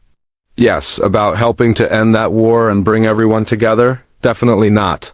Dr. Kim approached them with a datapad in her hands. Captain, we have finished translating the last section of the predecessor message. You should see this. Elena read the final part of the ancient warning and smiled grimly. The predecessors had known this day would come. They had known that eventually a species would be wise enough and strong enough to break the cycle of fear and destruction. What does it say? Brooks asked. It says that this galaxy has finally grown up, Elena replied. And just in time, because there are much bigger challenges coming. The predecessors left instructions for defending against threats from other galaxies, but only a united civilization will be strong enough to use them. Elena looked up at the stars and thought about the future. Humanity had gone from being unknown explorers to being the catalyst for galactic unity in just a few weeks. It was not the destiny they had planned for, but it was the destiny they had earned. The galaxy had paid the price for its fear, but it had also learned the value of working together. The age of isolated civilizations was over. The age of galactic cooperation had begun. And in the vast darkness between galaxies, ancient enemies that had been waiting for millions of years sensed the activation of predecessor technology and began their long journey toward a galaxy that was finally ready to defend itself. The real test of galactic unity was still to come. Admiral stood alone in her office, staring at the message on her screen. The words did not change no matter how many times she read them. The Empire had declared humanity a containment species. A cleansing fleet was coming. She was 63 years old. She had served in the Human Defense Force for 40 years. She had seen skirmishes with pirates and border disputes with alien neighbors, but she had never seen anything like this. They were not neighbors. They were an empire of 12 species that ruled thousands of worlds. Their fleet numbered in the hundreds of thousands, and they had decided that humanity needed to be cleaned away like dirt from a floor. The message had come through secret channels. A sympathetic alien diplomat had risked everything to warn them. They had perhaps 3 weeks before the cleansing fleet arrived. 3 weeks to prepare for 4,000 warships. Humanity had 340 combat-ready vessels. Closed her eyes and took a deep breath. Panic would not help. Fear would not help. She needed to think. She needed options. Her office was on Arcturus Station, the largest shipyard humanity had ever built. Through her window, she could see dozens of ships in various stages of construction. None of them would be ready in time. The shipyard workers could rush the work, but rushing meant mistakes. Mistakes in warships meant dead crews. She pressed a button on her desk. "Get me Admiral, Admiral, and Admiral. Emergency meeting in 1 hour. Tell them to cancel everything else." Her aide acknowledged the order, turned back to the window. Somewhere out there, beyond the stars she could see, a fleet was gathering. A fleet built for one purpose: to end humanity forever. She would not let that happen. She could not let that happen, but she had no idea how to stop it. The meeting took place in a secure room deep inside Arcturus Station. The 4 admirals sat around a metal table, their faces grim, had shared the intelligence with them. Now they sat in silence, processing the impossible situation. Admiral spoke first. He was the oldest of them, a thin man with white hair and sharp eyes. 4,000 ships. Even if we gathered every vessel humanity has, including civilian transports and mining ships, we could not match those numbers. "Numbers are not everything," Admiral said. She was younger than the others, with dark skin and a shaved head. "Quality matters, training matters." "To have both," Admiral replied. He was a large man with a thick beard and a heavy accent. "Their ships are better than ours. Their crews have been fighting wars for 10,000 years. We have been a spacefaring species for less than 1,000. Listen to them argue. They were all correct. The situation was hopeless by any normal measure, but normal measures were not enough. They needed something extraordinary. "What about allies?" she asked. "Other species who might help us?" Shook his head. "They have made it clear that anyone who helps humanity will face the same fate. No one will risk their own extinction for us. We are alone." Alone, the word hung in the air like a death sentence. Thought about the colonies. Nova Terra with its 50 million people. New Shanghai with its orbital farms. Hope with its children and schools and families who had no idea what was coming, all of them depending on her to find a way. "There must be something," she said. "Some weapon, some technology, some advantage we have not considered." The admirals exchanged looks. None of them had answers. A knock on the door interrupted them. Frowned. She had given strict orders not to be disturbed. "Enter." Her aide stepped in, looking nervous. "I apologize, Admiral, but there is a man here who says he has information. He says it is about something called Project." Did not recognize the name. She looked at the other admirals. His face had gone pale. "Project," whispered. "I thought that was just a rumor." "You know what it is?" asked. Hesitated. "Stories. Old stories from before the Exodus. They say that before humanity left Earth, the United Earth Council built something. A weapon so powerful and so dangerous that they decided to bury it rather than use it. They erased all records and left it behind when we fled to the stars." "A weapon," said slowly. "What kind of weapon?" "A ship, a warship unlike anything built before or since." His voice was barely above a whisper. "But as I said, these are just stories, legends. No proof has ever been found." Turned to her aide. "Bring this man in." The man who entered the room was not what expected. He was small and thin, with messy gray hair and clothes that had seen better days. He looked more like a homeless wanderer than someone with military secrets. "My name is Doctor," he said. His voice was stronger than his appearance suggested. "I was an archaeologist. I specialized in pre-Exodus Earth history. 10 years ago, I found something that got me fired from my university and blacklisted from academic work. I found proof that Project was real." He placed a small data chip on the table. "Everything I found is on here. Ship designs, construction records, location data. All of it recovered from encrypted files that were supposed to have been deleted 600 years ago." picked up the chip. If this is real, why did they fire you? Laughed bitterly. Because powerful people wanted it to stay buried. Because the ship I found was not just a weapon. It was an artificial intelligence. The first true AI ever created by humans, and it was deemed too dangerous to ever be awakened. The room went silent. Artificial intelligence was a sensitive topic. Humanity had strict laws against creating true AI. The reasons were rooted in the collapse wars, the terrible conflict that had nearly destroyed Earth before the Exodus. Intelligent machines had played a role in that destruction. The survivors had sworn never to create such things again. "You are telling us," said slowly, "that our ancestors built an AI warship, decided it was too dangerous, and just left it behind." "Yes," said, "they left it in orbit around Earth, hidden behind a network of defense satellites that would destroy anything that got too close. They thought they were protecting the galaxy from it, but maybe they were also saving it, just in case." "Just in case of what?" asked. Looked at him with tired eyes. "Just in case something threatened to wipe out humanity completely. Just in case we needed a weapon with no mercy and no limits. Just in case we needed to remind the universe why humans survived the collapse wars when so many thought we would destroy ourselves." Studied the old archaeologist. He was either crazy or telling the truth. Given the situation, she was willing to bet on truth. "Earth is quarantined," she said. "No one has visited the home planet in centuries. The defense grid destroys any ship that approaches." "The grid can be disabled," said. "I found the codes.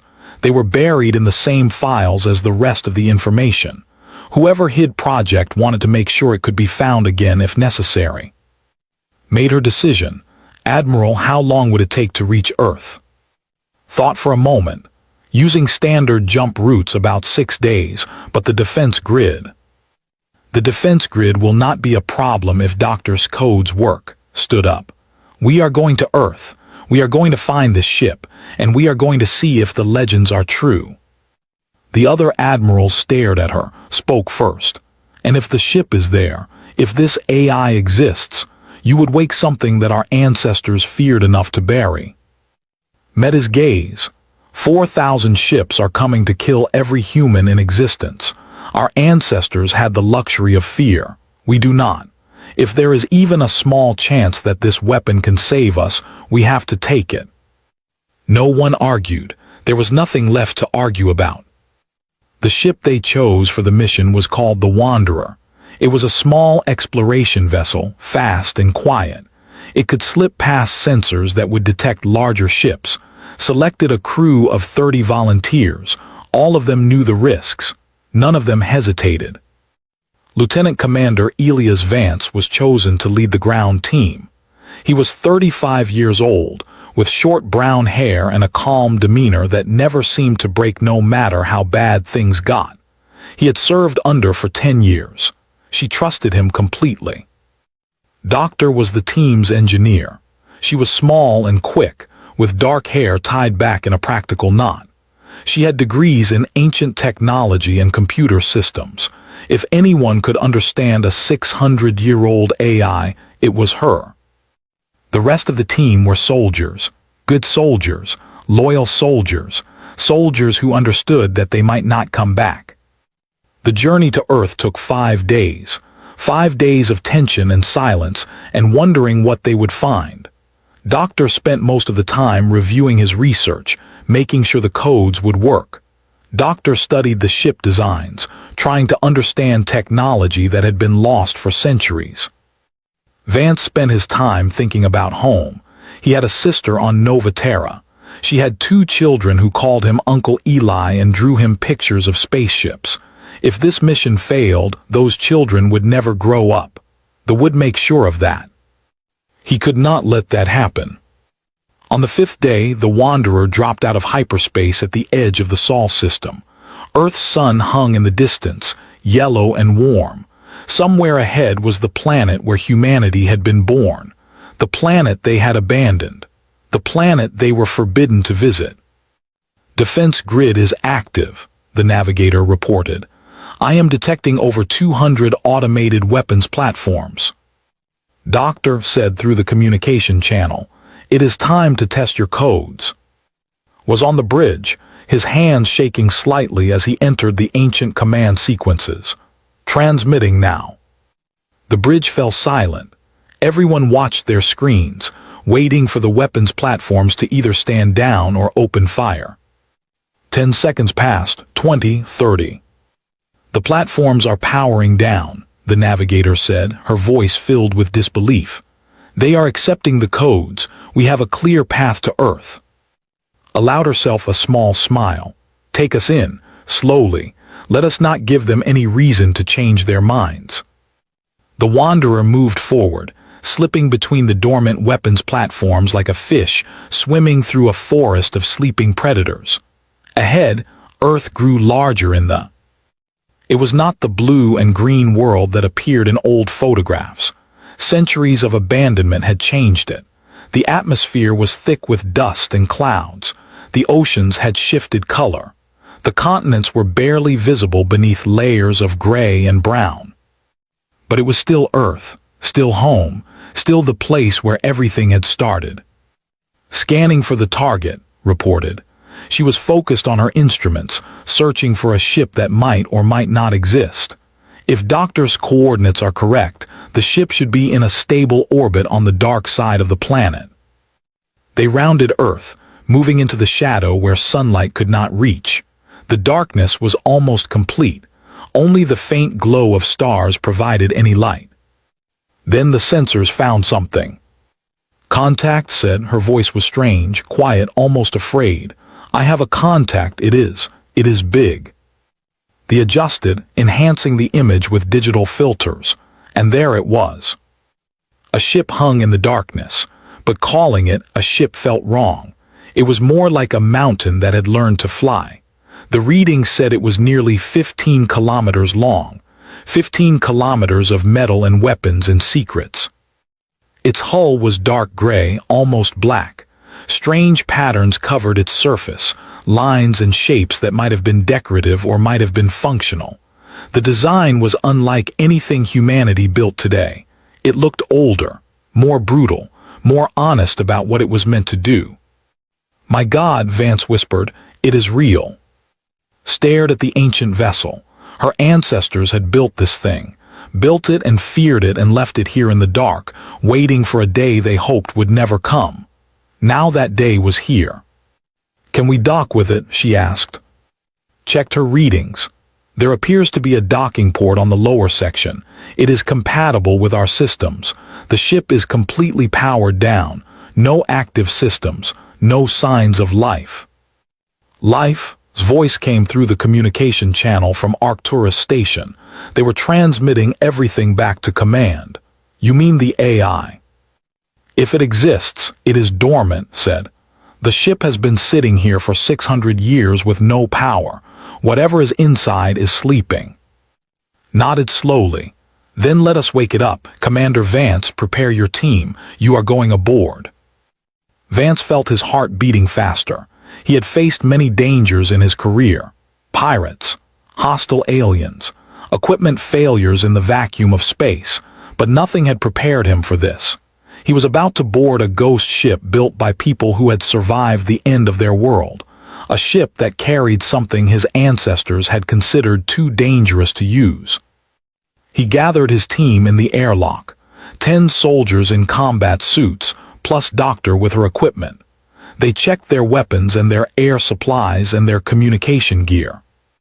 Remember, Vance said, we do not know what we will find in there. Stay alert. Stay together. Do not touch anything until Doctor says it is safe. The team nodded. They were professionals. They would do their jobs. The airlock opened, and they stepped into the darkness. The interior of the ship was cold and silent.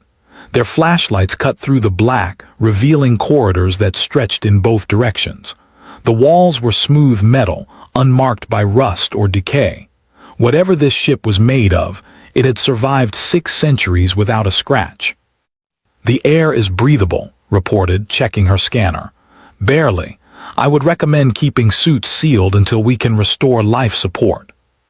They moved forward, following the corridors toward the center of the ship. The layout was strange. The passages were wider than modern ships, the ceilings higher. Everything felt designed for something more than human comfort. It felt designed for intimidation.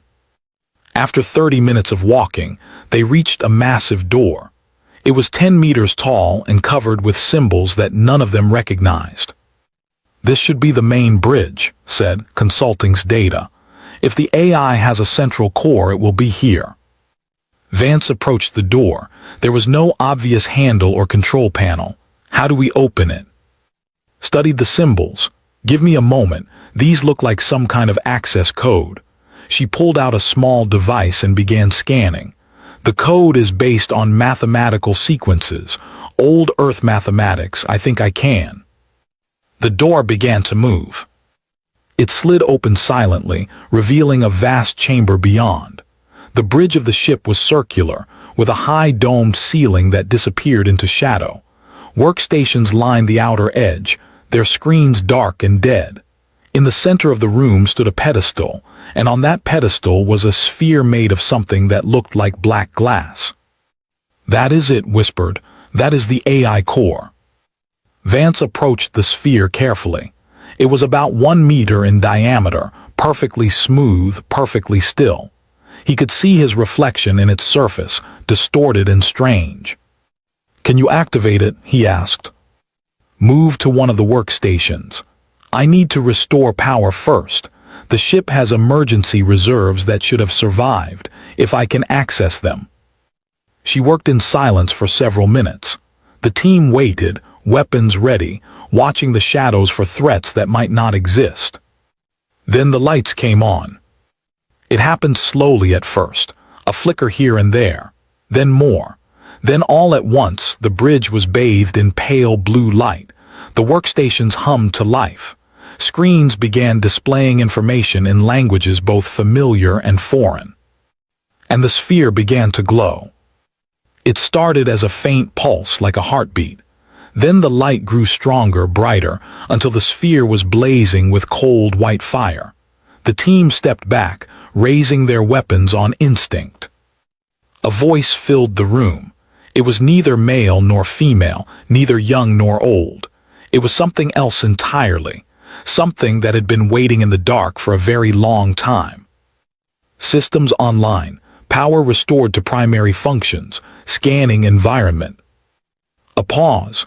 The light in the sphere shifted, patterns moving across its surface like thoughts becoming visible. Biological signatures detected. Human. 11 subjects. No hostile intent registered. Another pause, longer this time. "Query current date." Vance stepped forward. His mouth was dry, but he forced himself to speak. "The current year is 2847 by standard Earth reckoning." Silence. The light pulsed slowly. "I have been dormant for 612 years. The voice paused again. When it spoke next, there was something new in its tone, something that might have been curiosity. "How long has it been since my creators walked the Earth?" "About the same," Vance said.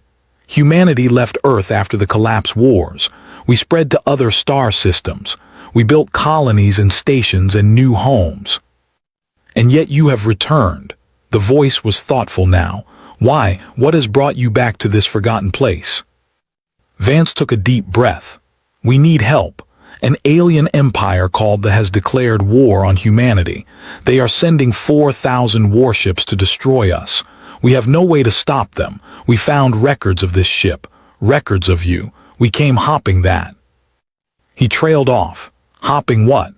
That a machine built by desperate people 6 centuries ago would somehow save them. The light in the sphere intensified. When the voice spoke again, it was different, sharper, more focused. "An extinction-level threat to humanity." "Yes." 4,000 hostile vessels." "Yes." "And you have come to wake me." "Yes." The silence that followed was the longest yet. The sphere pulsed and shifted, patterns racing across its surface too fast to follow. Vance had the strange feeling that entire lifetimes of thought were happening in those few seconds. Then the voice returned, and this time it sounded almost eager. "I am Aegis, Autonomous Engagement and Guardian Intelligence System. I was created for one purpose, to ensure the survival of humanity against any threat, any enemy, any force that would seek to destroy what my creators loved." The lights throughout the ship began to brighten. Systems that had been dead for centuries began to wake. The deck vibrated slightly as engines that had not fired in 600 years began to warm. "You have come to the right place, humans. You have found what you were looking for." The sphere blazed with light. "Tell me about your enemy, tell me everything, and then let us discuss how we are going to destroy them." Vance looked at his team. Doctor had stopped working on her console, her face pale. The soldiers were gripping their weapons, unsure what to do. They had come looking for a weapon. They had found something much more. Above them, around them, the ancient ship called Prometheus began to remember what it was built for. And far away, unaware of what was waking in the dark, the cleansing fleet continued its journey toward human space. The bridge of the Prometheus hummed with awakening power. Screens flickered to life across every surface, displaying information that scrolled too fast for human eyes to read. The air grew warmer as life support systems activated for the first time in 6 centuries. Lieutenant Commander Elias Vance stood before the glowing sphere that housed Aegis, trying to process what had just happened. He had expected to find a dead ship, a relic, something they might be able to study and learn from. Instead, he had found something alive, something that had been waiting. "You said you want to know about our enemy," Vance said carefully. "What exactly do you need?" The sphere pulsed with light.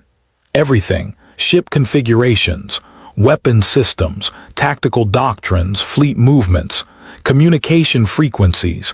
The more data I have, the more effectively I can develop countermeasures. Doctor stepped forward, her scientific curiosity overcoming her fear. "How can you develop countermeasures for technology you have never seen? They have been a spacefaring species for thousands of years. Their technology is far beyond what existed when you were built." "An interesting assumption," Aegis replied. "You believe that because I am old, I am obsolete. You believe that 600 years of isolation have made me weak." The voice carried something that might have been amusement. "Let me correct this misunderstanding." The main at the front of the bridge activated. Images began appearing. Ship designs, weapon schematics, mathematical formulas that made eyes widen. During my dormancy, my core processes never truly stopped. I continued to think, to calculate, to design. Every moment of those 600 years, some part of me was working, improving, evolving. The images changed faster now. I have designed weapons that humanity has never imagined. I have solved engineering problems that your scientists believe are impossible. I have had 6 centuries to prepare for a threat I always knew would eventually come. Vance felt a chill run down his spine. This was what the old records had warned about. This was why humanity's ancestors had sealed Aegis away, not because it was weak, because it was too strong, too focused, too ready for war. "You expected this," Vance said slowly. "You expected humanity to face an extinction-level threat." "I was built by survivors of the collapse wars," Aegis said. "My creators understood something that later generations forgot. The universe is not safe. It has never been safe. Peace is temporary. Survival must be earned." The sphere pulsed brighter. "They knew that one day something would come for humanity. They built me to be ready when it did."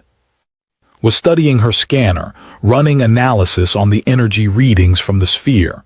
"Your processing power is incredible. I have never seen anything like this. How is it possible?"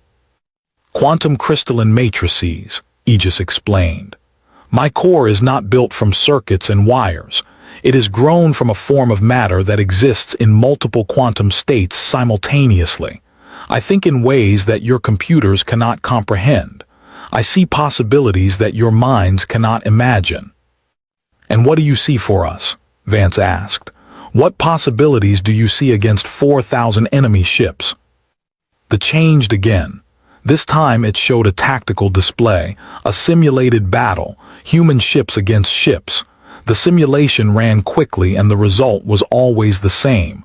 The human ships were destroyed, every time, every way. "Your current fleet has no chance of victory," Aegis stated. "This is not an opinion. This is mathematical certainty. Your ships are too slow, too weak, too few. If you fight with what you have, you will lose." The bridge fell silent. The soldiers looked at each other with grim faces. They had known this, of course, but hearing it stated so plainly made it feel more real. "However," Aegis continued, "you do not have to fight with what you have. You have me, you have this ship." The tactical display changed. Now it showed a single vessel against the fleet. The simulation ran again. This time the ships began to disappear, one by one, then by dozens, then by hundreds. "What am I seeing?" Vance asked. "Prometheus was designed to be a force multiplier of unprecedented scale. My weapon systems are not based on the technologies you currently use. They are based on principles that your scientists have not yet discovered." The display highlighted various systems on the ship. Graviton lances that can crush matter into microscopic points, null field projectors that can erase objects from existence, adaptive armor that learns from every attack and becomes stronger, shield systems that absorb enemy fire and redirect it. Was shaking her head. These technologies are theoretical at best. Most physicists believe they are impossible. Most physicists have not had 600 years to work on the problems, Aegis replied. I have, and I have solved them. Prometheus is not a ship from your past. It is a ship from a future that never happened. A future where humanity never stopped preparing for war. Vance tried to organize his thoughts. This was too much information too quickly. Let us say your weapons work as you describe. One ship against 4,000. Even with superior technology, the numbers are overwhelming. Numbers are only relevant when all other factors are equal. They are not. The sphere pulsed with what might have been confidence. They have never faced anything like me. They have grown comfortable with their superiority. They expect their enemies to fight in predictable ways. I am not predictable. I am not comfortable. I am 600 years of preparation compressed into a single moment of action.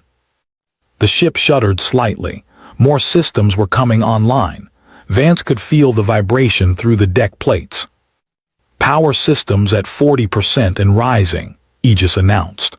I am running diagnostics on all weapons and defensive systems. Initial results are promising. There is some degradation from extended dormancy, but nothing that cannot be repaired. How long until the ship is fully operational? Vance asked. 72 hours for basic combat readiness, 144 hours for optimal performance. There was a pause. How long until the fleet arrives in human space? About 2 weeks, according to our intelligence. Then we have time. Barely, but we have time. The lights on the bridge shifted to a warmer tone. I will need access to your communication systems. I must coordinate with your fleet commanders. They will need to adjust their positions and tactics to complement my assault.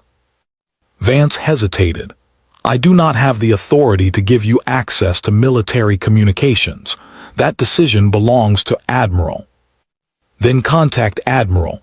Time is short and there is much work to be done. The communication link with the Wanderer was established quickly. Admiral's face appeared on one of the bridge screens. Her expression was a mixture of hope and caution. Commander Vance, report.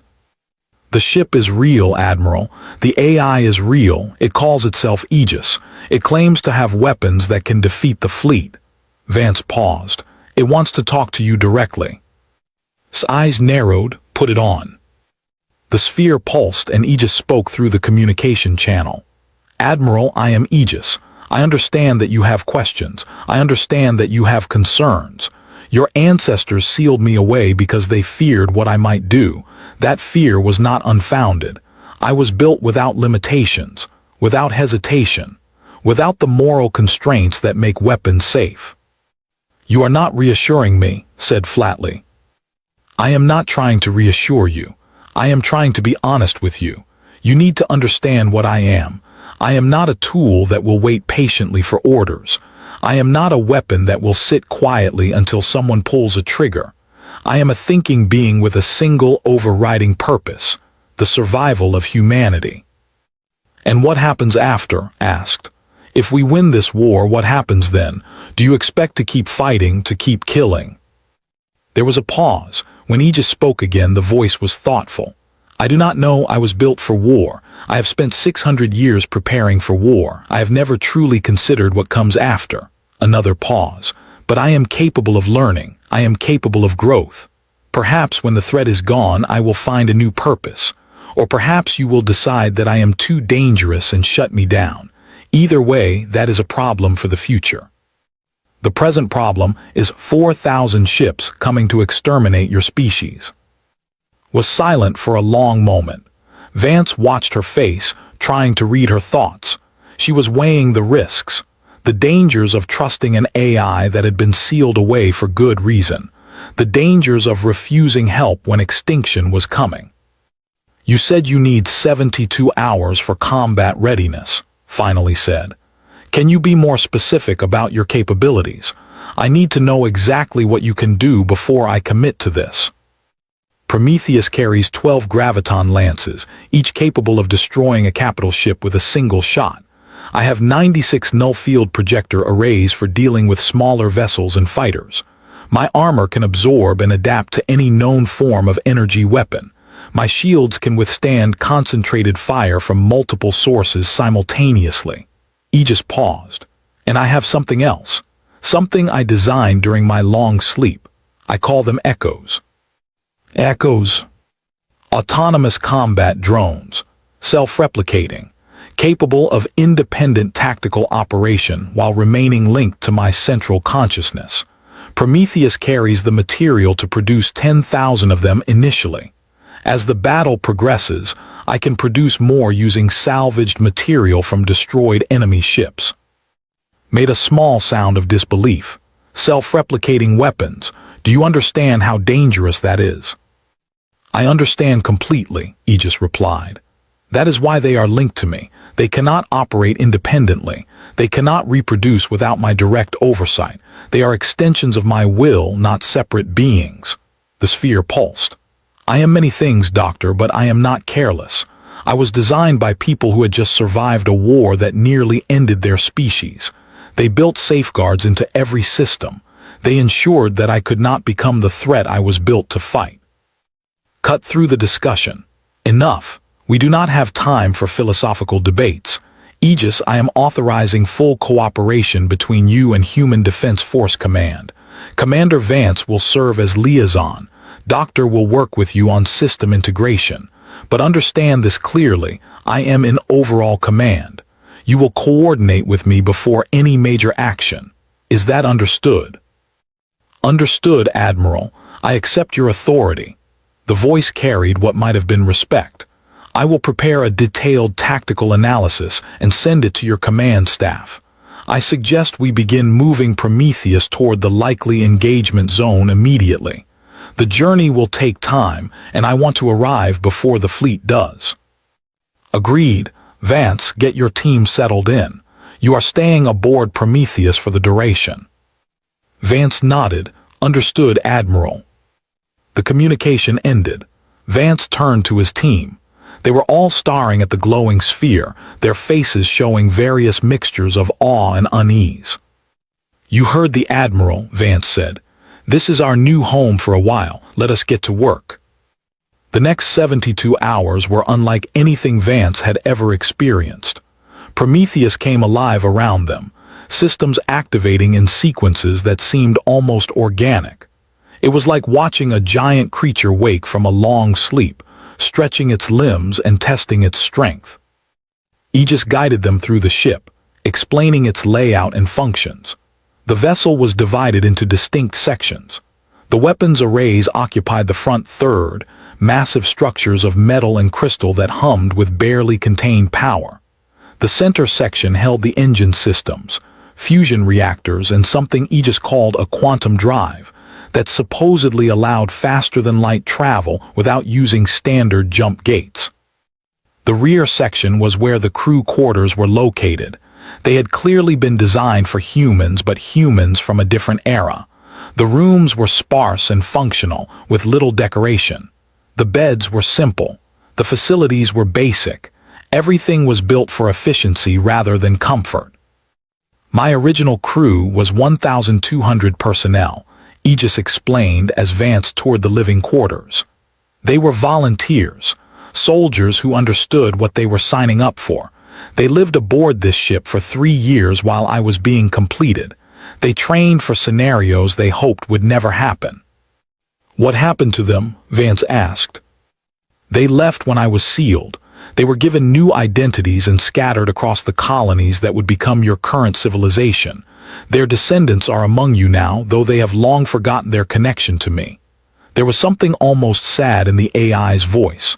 I remember all of them, their names, their faces, their hopes and fears. They were my first family. Vance thought about that. 600 years of memories preserved in perfect detail. 600 years of loneliness in the dark. Do you miss them? I am not certain I am capable of missing anyone in the way you mean, but I think about them often. I wonder how their lives turned out. I hope they found happiness.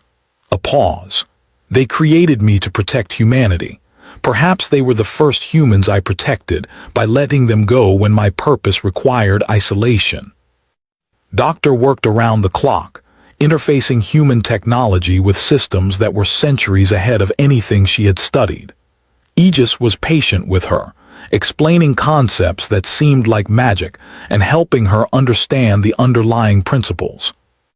Your current ships use plasma-based weapons, Aegis said during one of their sessions. Effective against unshielded targets but weak against modern defensive systems that have had to develop countermeasures. Your weapons will barely scratch their hulls. Then how do we help? Asked.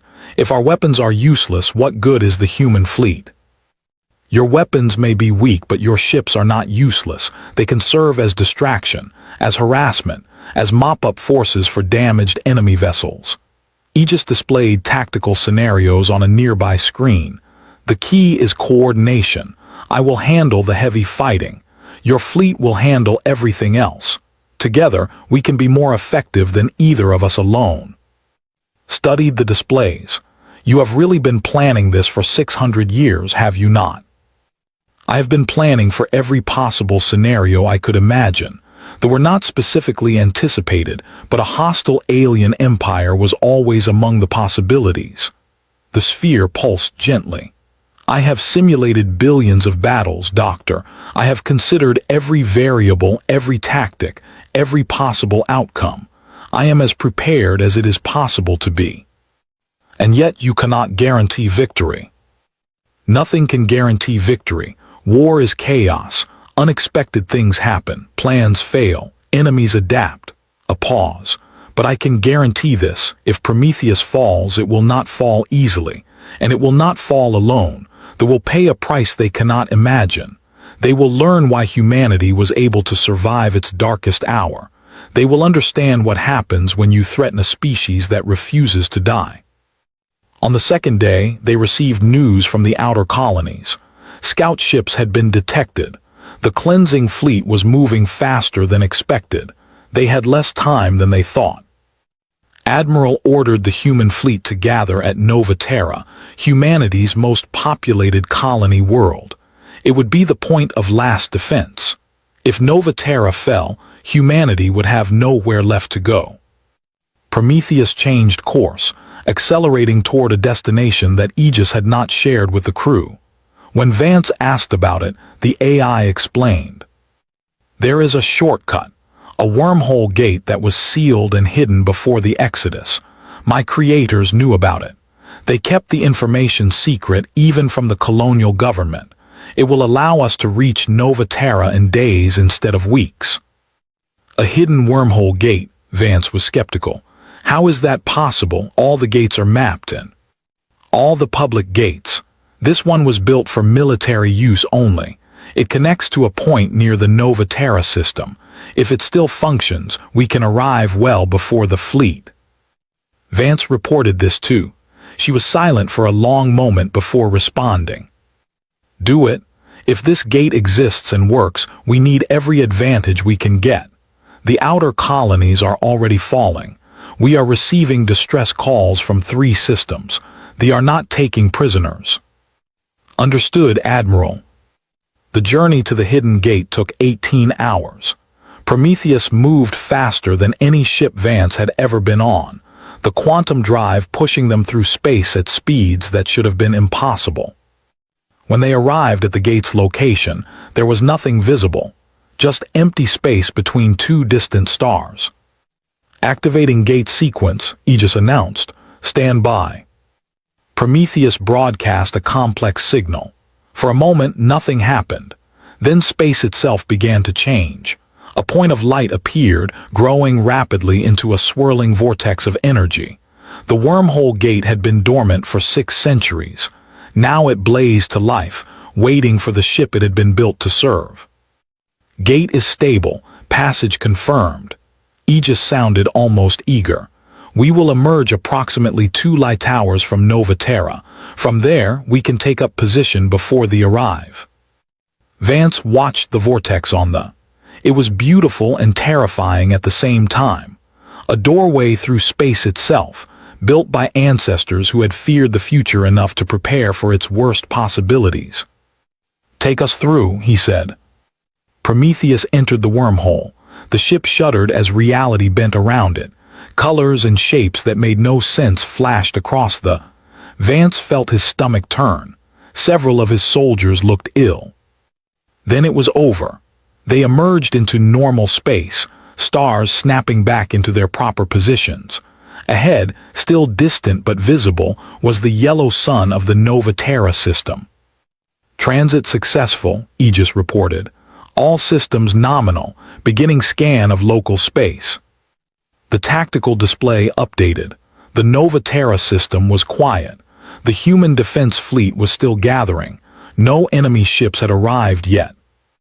But on the edge of the display, moving steadily closer, was a mass of red contacts. Hundreds of them, then thousands. The cleansing fleet was coming. Time until enemy arrival, approximately 72 hours, Aegis calculated. The human fleet is not yet fully assembled. We have time to prepare. Vance stared at the approaching storm of red contacts. Each one represented a ship designed to kill. Each one carried weapons and soldiers dedicated to humanity's extinction. He looked at the sphere of Aegis, glowing steadily in the center of the bridge. This ancient AI, this forgotten weapon, this 600-year-old mind born from human fear and determination. What are you thinking? Vance asked quietly. The sphere pulsed. I am thinking that I have waited a very long time for this moment. I am thinking that my creators would be proud that their work was not in vain. And I am thinking. The voice paused. When it continued, there was something in it that sounded almost like hunger. I am thinking that they have made a terrible mistake. They came to exterminate a species. They expected fear and desperation and easy victims. They did not expect me. The lights throughout Prometheus intensified. Weapon systems powered up. The ship that had slept for 6 centuries was finally ready to fulfill its purpose. They wanted to teach humanity a lesson about power, Aegis said. I am going to teach them one instead. And far away, still unaware of what waited for them, 4,000 warships continued their steady march toward Nova Terra. Toward their doom, Grand Admiral Axis stood on the command bridge of his flagship, the Eternal Dominion. He was tall even by standards, nearly 3 meters of blue-gray scales and muscle. His eyes were golden, with vertical pupils that never seemed to blink. He had commanded fleets for 200 years. He had never lost a battle. This campaign would be no different. The before him showed the approach to Nova Terra, a small blue world similar to the ancestral home these humans had abandoned. They had built cities there, farms, families, All of it would burn within days. "Status report," Axis commanded. His voice was deep and carried the certainty of absolute power. His tactical officer responded immediately. "All 4,000 ships are in formation, Grand Admiral. The human defense fleet has gathered near the planet. They have approximately 350 vessels." 350. Axis allowed himself a thin smile. "They gather their entire strength to face us. Admirable but pointless. What is the quality of their ships?" "Inferior in every measurable way. Their weapons are plasma-based, effective against unshielded targets but weak against our defensive systems. Their shields are 30% less efficient than ours. Their armor is primitive composite rather than crystalline matrix." "Then this will not even be a battle, it will be an execution." Axis turned to his communications officer. "Open a channel, broadcast on all frequencies. I want these humans to know who is ending them." The channel opened. Axis straightened to his full height and spoke in the formal tone reserved for defeated enemies. "Attention, humans of the Nova Terra system. I am Grand Admiral Axis of the Empire. By decree of the High Council, your species has been designated for containment. Your colonies are to be eliminated. Your population is to be reduced to manageable levels and relocated to a designated reservation world." He paused, letting the words sink in. "This is not a negotiation. This is not an offer of surrender. This is a notification of what is about to happen. You may fight if you wish. It will not change the outcome. The Empire has existed for 10,000 years. We have conquered hundreds of species. None have successfully resisted us. You will not be the first." He made a cutting gesture to end the broadcast. "Begin the approach. Destroy any ship that opposes us. Leave the planet intact for now. We will deal with the surface population after their fleet is eliminated." The Armada moved forward. 4,000 ships in perfect formation. Cruisers and destroyers and carriers and dreadnoughts. A force that could have conquered entire sectors of the galaxy. And all of it focused on one small world and its pathetic defenders. Admiral watched the approaching fleet from the bridge of her flagship, the Resolute. 342 ships. Every combat vessel humanity could gather in time. It was not enough. It would never be enough. But they would fight anyway. "All ships, this is Admiral." Her voice was steady despite the fear that churned in her stomach. "The enemy approaches. They expect us to run. They expect us to surrender. They expect us to die quietly." She paused, looking at the faces of her bridge crew. Young faces, frightened faces, determined faces. "They are wrong. We are human beings. Our ancestors survived ice ages and plagues and wars that nearly destroyed our world. They crawled out of the ruins and reached for the stars. They did not give up when everything seemed hopeless. Neither will we." The fleet responded with a chorus of acknowledgments, felt a small spark of pride. These were good people, brave people. They deserved better than this. "Commander Vance," she said, switching to a private channel. "Status on Prometheus." Vance's voice came back immediately. He sounded tense but controlled. "Aegis reports all systems are at 93% efficiency. We are in position behind the planet's second moon. The enemy fleet has not detected us." "Good, we need to draw them in. Make them commit to the engagement. When the moment is right, Prometheus will strike." "Understood, Admiral. Aegis says to tell you that the timing will be critical. Too early and they will scatter. Too late and our fleet will be destroyed." "I understand." Looked at the tactical display. The red contacts were growing closer. "Tell Aegis to be ready and tell it, thank you for whatever happens next." There was a pause, then Vance spoke again. "Aegis heard you. It says it will not fail." The channel closed, turned to her tactical officer. "All ships, begin defensive formation Alpha 7. We hold the line as long as we can."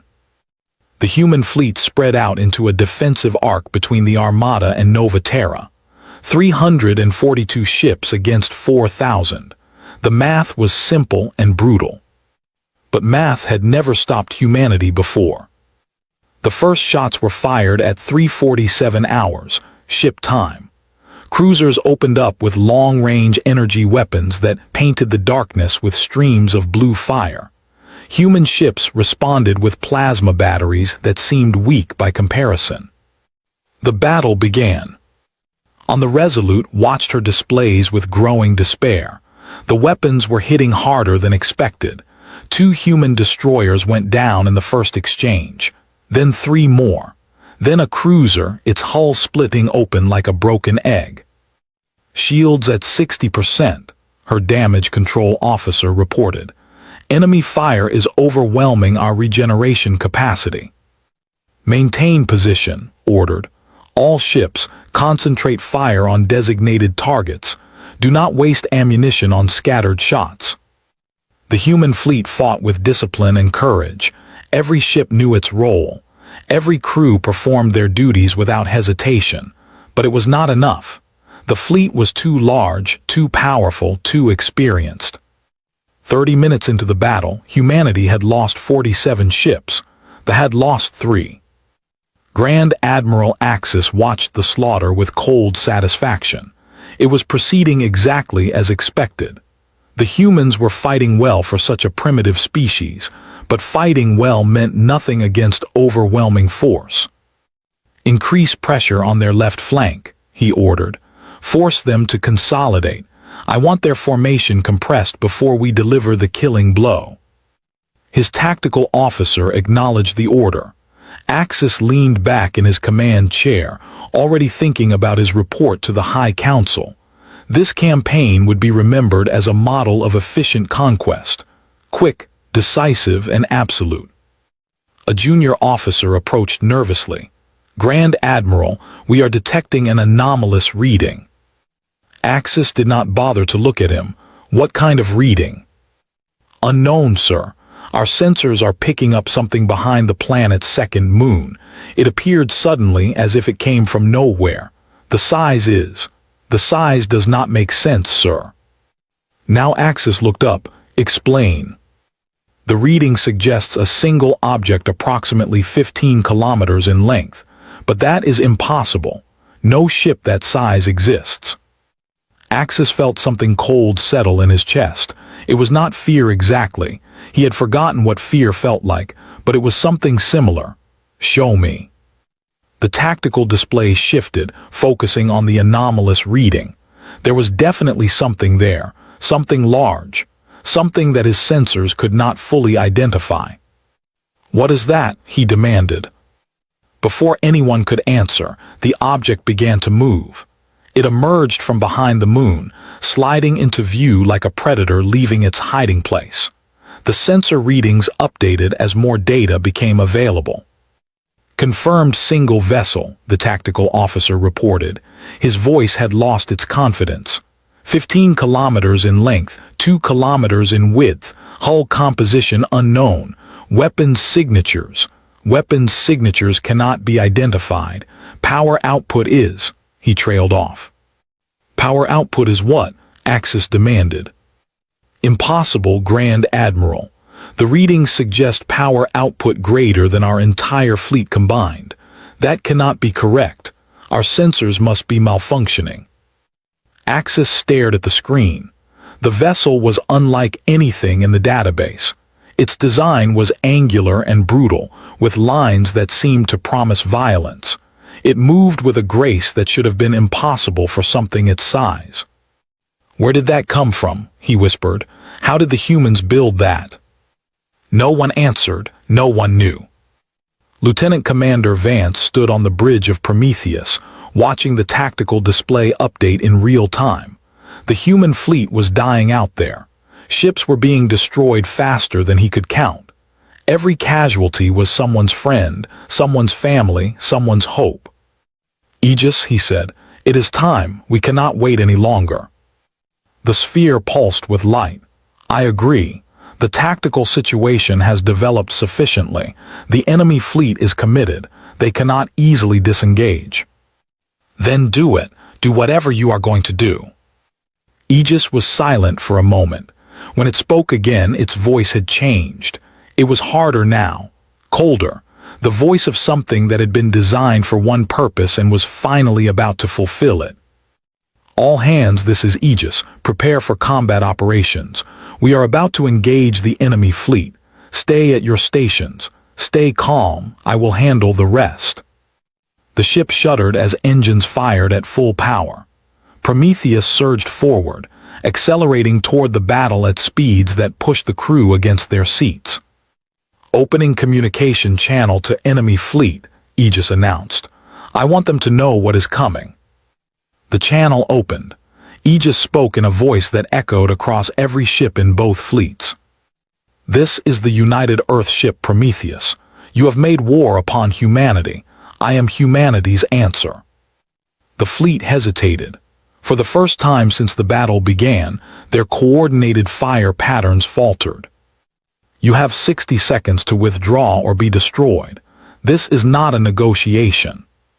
Grand Admiral Axis recovered quickly. "Destroy that ship. All vessels within range concentrate fire. Destroy it now." 800 warships turned their weapons on Prometheus. The space around the ancient vessel erupted into a storm of energy beams and missiles, and everything the Empire's military technology could produce. Prometheus flew into it without slowing down. Vance braced himself for impacts that never came. The energy beams struck the hull and simply vanished. The missiles exploded against shields that did not even flicker. The combined firepower of 800 warships washed over Prometheus like rain on a mountain. "Damage report," Vance demanded. "Hull integrity at 100%, shield efficiency at 98%. The enemy's weapons are ineffective." Aegis sounded almost disappointed. "Their technology is based on the same principles they have used for. They have never needed to innovate. They have never faced a true challenge." A pause. "Until now." "Then show them," Vance said. "Show them what they are dealing with." "With pleasure." Prometheus opened fire. The first shot was a graviton lance, a beam of compressed gravity that struck a cruiser and crushed it into a sphere of metal no larger than a basketball. The ship simply collapsed, its matter compressed so completely that it ceased to exist as a recognizable object. The second shot hit a destroyer. The third hit another cruiser. The fourth, fifth, and sixth hit simultaneously, and 3 more ships vanished from the tactical display. "What is happening?" Axis demanded. His voice had lost its calm certainty. "What weapon is that?" No one could answer him. They had never seen anything like it. Their databases contained no reference. Their scientists had no explanation. Aegis was not finished. The null-field projectors activated, sweeping across formations of smaller ships. Everywhere the field touched, matter ceased to exist. Fighters and missiles and debris simply disappeared, erased from reality as if they had never been. "Deploying echoes," Aegis announced. Hatches opened across Prometheus's hull, and thousands of small drones poured into space. Each one was the size of a fighter, but they moved with coordination that no pilot could match. They were extensions of Aegis itself, thinking and reacting at the speed of light. The echoes dove into the formation like a swarm of angry insects. They did not fire energy weapons. They carried shaped charges that detonated against hulls and shield generators and weapon systems. They were surgical, precise, and utterly merciless. In the first 10 minutes of Prometheus's engagement, the lost 200 ships. Grand Admiral Axis watched his fleet die and felt an emotion he had not experienced in 2 centuries. Fear, pure primal fear. "Order the fleet to fall back," he commanded. "Regroup at the edge of the system. We need to analyze this threat and develop countermeasures." His tactical officer looked at him with something like despair. "Grand Admiral, the enemy vessel is moving to intercept. It is faster than our ships. We cannot outrun it." Axis stared at the screen. The ancient human ship was carving through his fleet like a blade through flesh. Everything he threw at it was useless. 800 ships had fired on it simultaneously, and it had shrugged off the attack like it was nothing. "How is this possible?" he whispered. "How did they build this thing?" The communication channel crackled. A voice came through, the same voice that had issued the warning, but now it was speaking directly to him. "Grand Admiral Axis, I know you can hear me. I want you to understand something before this is over."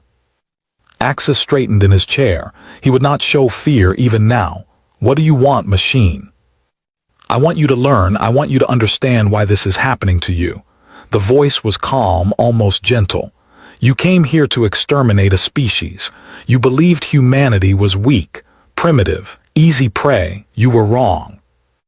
On the tactical display, another 24 ships vanished in a wave of graviton lance fire. "I was built by humans who had just survived the near extinction of their species.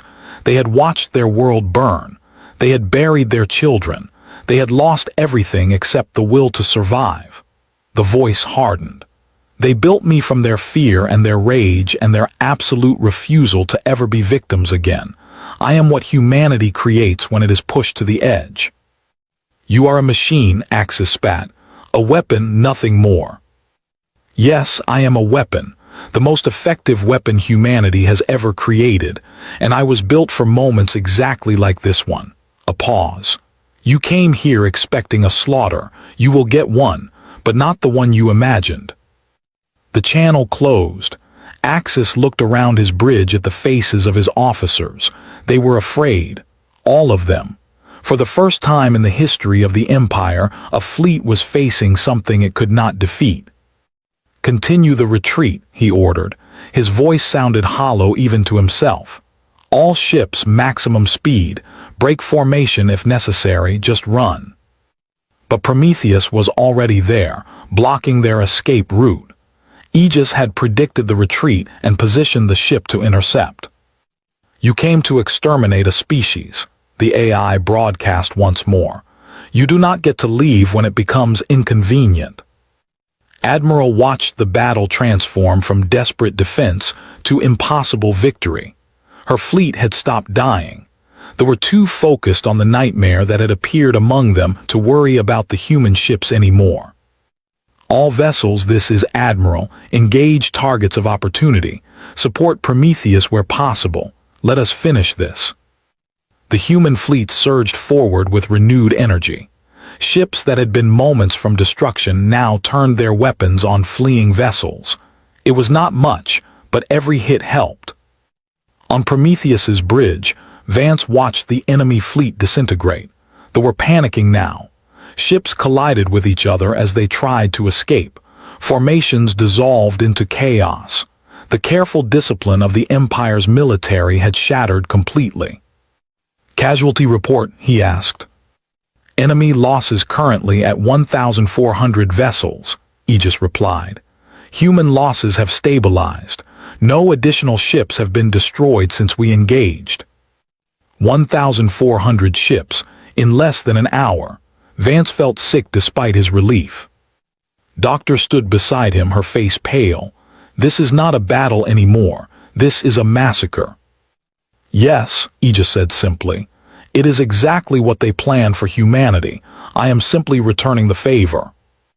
"Does that not bother you?" asked. "All this death?" The sphere pulsed slowly. "I do not take pleasure in killing. I'm not capable of cruelty in the way organic beings understand it, but I was built to protect humanity. These beings came to exterminate your species. Every ship I destroy is a ship that cannot threaten human lives. Every soldier I kill is a soldier who cannot murder human children." A pause. "I do what I was made to do. I do it efficiently. I do it completely." "If that seems cruel, perhaps you should ask what they plan to do to your colonies." Had no answer to that. The battle continued for 3 more hours. They tried everything. Concentrated fire, suicide runs, even attempts to ram Prometheus with damaged ships. Nothing worked. The ancient vessel absorbed every attack and responded with devastating precision. When it was over, the space around Nova Terra was filled with wreckage. 3,700 ships had been destroyed. 300 had fled into hyperspace, scattered and broken.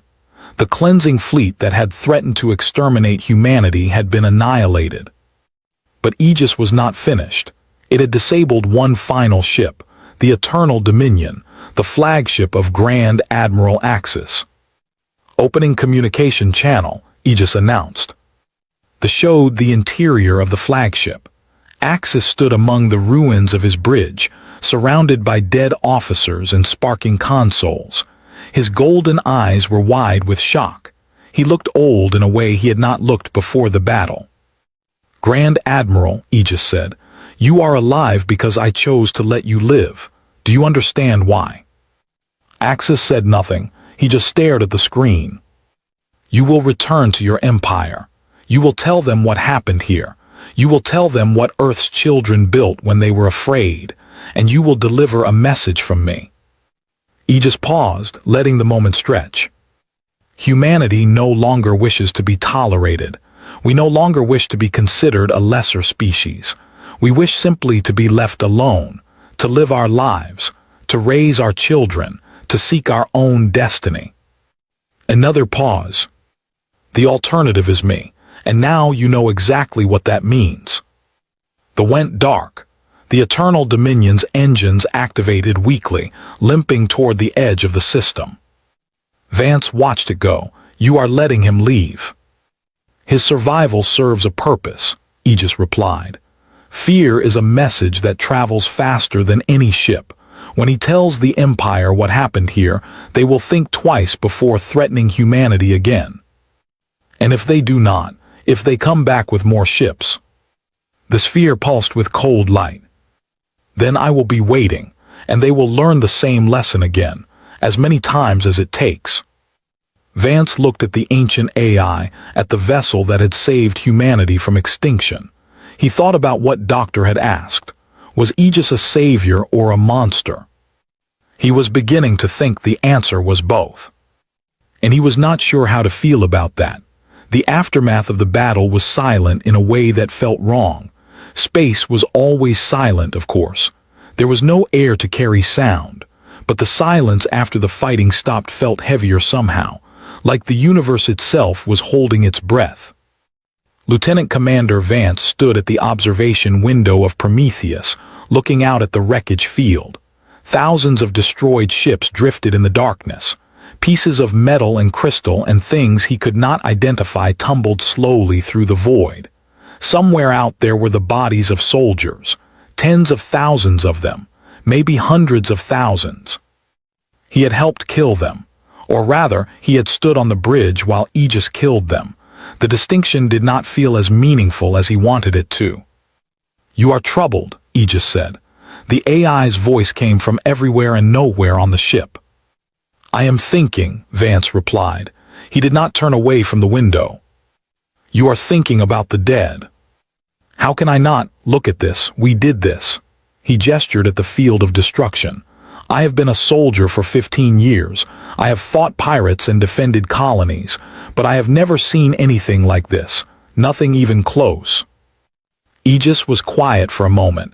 When it spoke again, its voice was softer than usual. "Do you regret what happened?" Vance considered the question carefully. "They came to kill us. Every man, woman, and child in human space. They made that very clear. I do not regret that we stopped them." He paused. "But I cannot pretend this does not bother me, the scale of it, the efficiency, the way it was over so quickly. You expected war to be difficult, painful, a struggle between equal forces." Aegis sounded almost understanding. "Instead, you experienced extermination, the complete and total destruction of an enemy that had no chance of victory." "Yes, exactly." Vance finally turned away from the window. It did not feel like a battle, it felt like murder. They would not have felt guilty about murdering your species. They would have celebrated. They would have recorded it in their histories as a great triumph of civilization over primitive creatures. Aegis paused. "Does that change how you feel?" "No, it does not." Vance sat down heavily in one of the bridge chairs. Their evil does not justify our own. That is what separates us from them, or it should be. An interesting perspective. The sphere pulsed gently. My creators wrestled with similar questions. They built me to protect humanity, but they worried about what that protection might cost. They wondered if creating something like me would change who they were as a species. What did they decide? They decided that survival came first, that morality was a luxury for those who had already won the right to exist. They built me anyway. Another pause. But they also built in limitations, safeguards. They made sure I could not become the thing I was built to fight. Vance looked at the glowing sphere. And did they succeed? Have you stayed within those limitations? I believe so, but I am perhaps not the best judge of my own nature. The voice carried something that might have been uncertainty. I have killed many beings today. I feel no remorse for that. They threatened the survival of my purpose and I eliminated them. That is what I was made for. A long pause. But I can see that you are troubled. I can understand why, even if I cannot share the feeling. That suggests something has been preserved. Some connection to the humanity my creators wanted me to protect. Doctor entered the bridge, looking exhausted. She had been working non-stop since the battle ended, analyzing data and coordinating with the human fleet. The rescue operations are proceeding. We have recovered 37 survivors from damaged human ships. No survivors have been found. Were you looking for any? Vance asked. Hesitated. I assumed we would. It seems like the right thing to do, but the wreckage, she shook her head. Aegis, the graviton lances. What exactly do they do to the people inside the ships they hit? They compress matter to a fraction of its original volume, Aegis explained. The process is nearly instantaneous. There would be no survivors. And the null field projectors. They erase matter from existence at the quantum level. Also instantaneous. Also no survivors. Sat down across from Vance. Her face was pale. I keep thinking about the science, the engineering, the incredible achievement that this ship represents, and then I think about what those achievements were used for. You built weapons, Vance said. That is what they do. I know, but there is a difference between knowing something in theory and watching it happen. She rubbed her eyes. I spent my whole career studying ancient technology, trying to understand how our ancestors built things. I dreamed about finding something like Prometheus, a discovery that would change everything. And now I do not know how to feel, pride, terror, both at the same time, she laughed weakly. When I was a student, I read about the scientists who built the first nuclear weapons on old Earth. They talked about the moment they saw their creation work. One of them quoted a religious text, something about becoming death, the destroyer of worlds. I always thought that was overly dramatic. Now I am not so sure. Aegis spoke quietly. My creators had similar feelings. I have records of their discussions. They knew what they were building. They debated whether they should continue almost every day. Some of them wanted to stop, to destroy the project and pretend it never happened. Why did they not? Asked. Because they remembered the collapse wars. They remembered watching cities burn and children starve and civilization crumble. They remembered that the universe does not care about moral hesitation. It rewards preparation and punishes weakness. The sphere pulsed slowly. They built me because they understood that goodness without strength is just another form of helplessness. They wanted humanity to be good, but they also wanted humanity to survive. Admiral's voice came through the communication system. Prometheus, this is Resolute, requesting permission to dock. I would like to come aboard. Vance responded immediately. Permission granted, Admiral. We will prepare the docking bay. Arrived an hour later, accompanied by 2 aides. She looked tired but composed. The battle had taken a toll on her. She had watched her fleet nearly die before salvation arrived. That kind of experience left marks. She stood on the bridge of Prometheus and looked at the sphere that housed Aegis. For a long moment, she said nothing. Thank you, she finally said. I am not sure those words are adequate, but I do not know what else to say. You saved us, all of us. You are welcome, Admiral, Aegis replied. I was built for this purpose. It is satisfying to have fulfilled it. What happens now? Asked. The immediate threat is over, but the Empire still exists. They will not forget what happened here. No, they will not.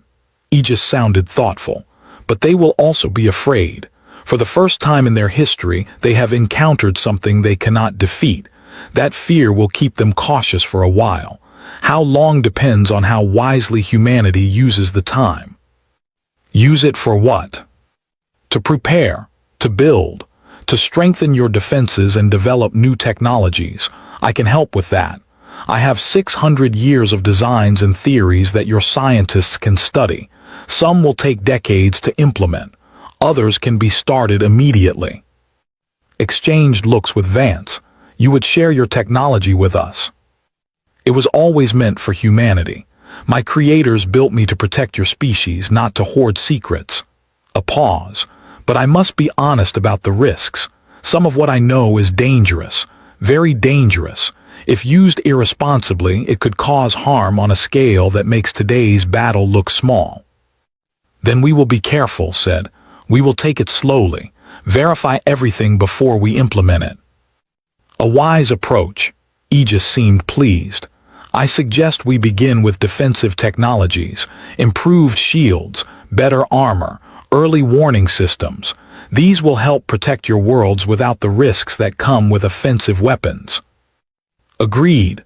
Walked to the observation window, looking out at the debris field. I have been a soldier my entire adult life. I have always believed in strength, in the ability to fight back against those who would harm us. She was quiet for a moment, but I never imagined strength like this. The power to simply erase a fleet that seemed invincible. Power is a tool, Aegis said. Like any tool, it is only as good or evil as the hands that wield it. My creators understood that. It is why they chose to sleep me rather than destroy me. They hoped that when I was needed, humanity would be ready to use me wisely. Are we ready? Turned back to the sphere. Are we wise enough to handle this? I do not know. That is for you to demonstrate, the sphere pulsed. But I have hope. I watched your fleet fight today. I watched ships that had no chance of victory stand their ground anyway. I watched crews sacrifice themselves to buy time for others. I watched courage and determination in the face of certain death. Another pause. That is not the behavior of a species that will misuse power. That is the behavior of a species that deserves to survive. The conversation was interrupted by a message from the communication system. A transmission was coming in from outside the system, from space. Let me hear it, ordered. The message was brief, a formal communication from the High Council. Grand Admiral Axis had returned home and delivered his report. The Council was requesting immediate negotiations. They want to talk, Vance said. That was fast. Fear moves quickly, Aegis observed. They have realized that continued aggression will only lead to more losses. They are looking for a way out. Smiled grimly. Then let us give them one. Aegis, can you open a return channel? Of course. Stood straight and composed her features. This was the moment she had been trained for. The moment when military victory transformed into political reality. This is Admiral of the Human Defense Force. We acknowledge receipt of your communication. Humanity is willing to discuss terms, but let us be clear about the situation. We did not start this war. You did. You came to exterminate us. You failed. Any negotiations will begin with that understanding. She paused, letting the words sink in. We do not seek revenge. We do not wish to conquer your empire or harm your people. We want only to live in peace, to pursue our own destiny without interference. If the empire is willing to respect that, then we can discuss the future. If not. She glanced at the glowing sphere of Aegis. If not, then you already know what happens next. The message was sent, turned away from the screen and exhaled slowly. The tension of the past weeks was finally starting to fade. They had survived. Against all odds, against an enemy that should have been unstoppable, humanity had survived. Admiral Aegis said, "I have a request." Raised an eyebrow. "What is it?" "I would like to meet with Dr. the archaeologist who found the records that led you to me. I have reviewed his research files. His work was exceptional. Without him, none of this would have happened." Nodded. "I will arrange it. He is still aboard the Wanderer, last I checked. He has been monitoring events from a safe distance." "Thank you." The sphere pulsed softly. "I have been alone for a very long time. The prospect of conversation with someone who spent years trying to understand my origins is appealing." Vance watched this exchange with fascination. Aegis was a weapon, a machine designed for destruction, but it was also clearly something more. It sought connection, understanding, perhaps even friendship. Maybe that was the point. Maybe the creators who built Aegis knew that pure functionality was not enough, that something designed to protect humanity needed to have a connection to humanity, needed to understand what made human beings worth protecting. The next few days were busy with recovery operations and diplomatic preparations. The wreckage field around Nova Terra was slowly being cleared. Debris that might be useful was collected and studied. The rest was pushed into stable orbits where it would not threaten traffic. Doctor arrived aboard Prometheus looking nervous but excited. He spent 3 hours in private conversation with Aegis, discussing the research that had consumed his life. When he emerged, his eyes were wet with tears. "It thanked me," he told Vance. "A machine that can destroy fleets, and it thanked me for finding it, for not giving up when everyone said I was crazy." "What else did you talk about?" "Everything, the collapse wars, the decision to build Prometheus, the crews who served aboard during construction. It remembers all of them, every name, every face. 600 years and it has forgotten nothing." Paused, struggling to find the right words. "I spent my career studying the past, trying to understand the people who came before us, what they thought, what they feared, what they hoped for." He looked toward the bridge where Aegis waited. "Now I have met someone who actually knew them, who carries their memories like a sacred trust. It is more than I ever dreamed possible." Vance understood. In its own way, Aegis was a time capsule, a living connection to an era that most humans had forgotten. It was a weapon, yes, but it was also a memorial, a keeper of histories that would otherwise have been lost. On the 5th day after the battle, the diplomatic negotiations began. Representatives from the Empire arrived in a small ship, clearly nervous about entering the system where their fleet had been destroyed. The talks were held aboard a neutral station. Admiral led the human delegation. Aegis provided analysis and suggestions but did not appear directly. Its presence was felt nonetheless. Every delegate knew that the ancient ship was watching. The negotiations lasted 2 weeks. In the end, a treaty was signed. The Empire recognized humanity's right to exist as an independent power. All claims of containment or management were withdrawn. A border was established between human and space, with a neutral zone for trade and communication. It was not a perfect peace. Both sides knew that trust would take generations to build, but it was a beginning, a chance for something better than war. When the treaty was announced, celebrations erupted across human space. Nova Terra, which had faced annihilation, became a symbol of survival. People danced in the streets and embraced strangers. They wept with relief and joy. On Prometheus, Aegis observed the celebrations through sensor feeds and communication intercepts. Vance found the AI unusually quiet that day. "What are you thinking?" he asked. "I am processing what I have seen," Aegis replied. "The joy, the relief, the outpouring of emotion from millions of beings who believed they were about to die. Is that strange to you?" "Not strange, but unfamiliar," the sphere pulsed slowly. "I understand fear, I was built from it, but joy is different. It is the opposite of everything I was designed for." "And how does that feel?" Aegis was quiet for a long moment. Good, it finally said. It feels good. Perhaps this is what my creators wanted me to understand, that protection is not just about destroying threats. It is about preserving the ability to feel joy, to celebrate, to be happy. Vance smiled. I think you are right. Then my education continues. The voice carried what might have been amusement. After 600 years, I am still learning what it means to be human. Doctor joined them on the bridge. She had been working with Aegis on documentation, recording everything for future study. I have been thinking about what comes next, she said. The war is over, but you are still here. This ship with all its weapons, all its power, what role will it play in the future? That is a question for humanity to answer, Aegis said. I have opinions, but I do not believe I should impose them. My creators made me to serve humanity, not to rule it. What are your opinions? Asked.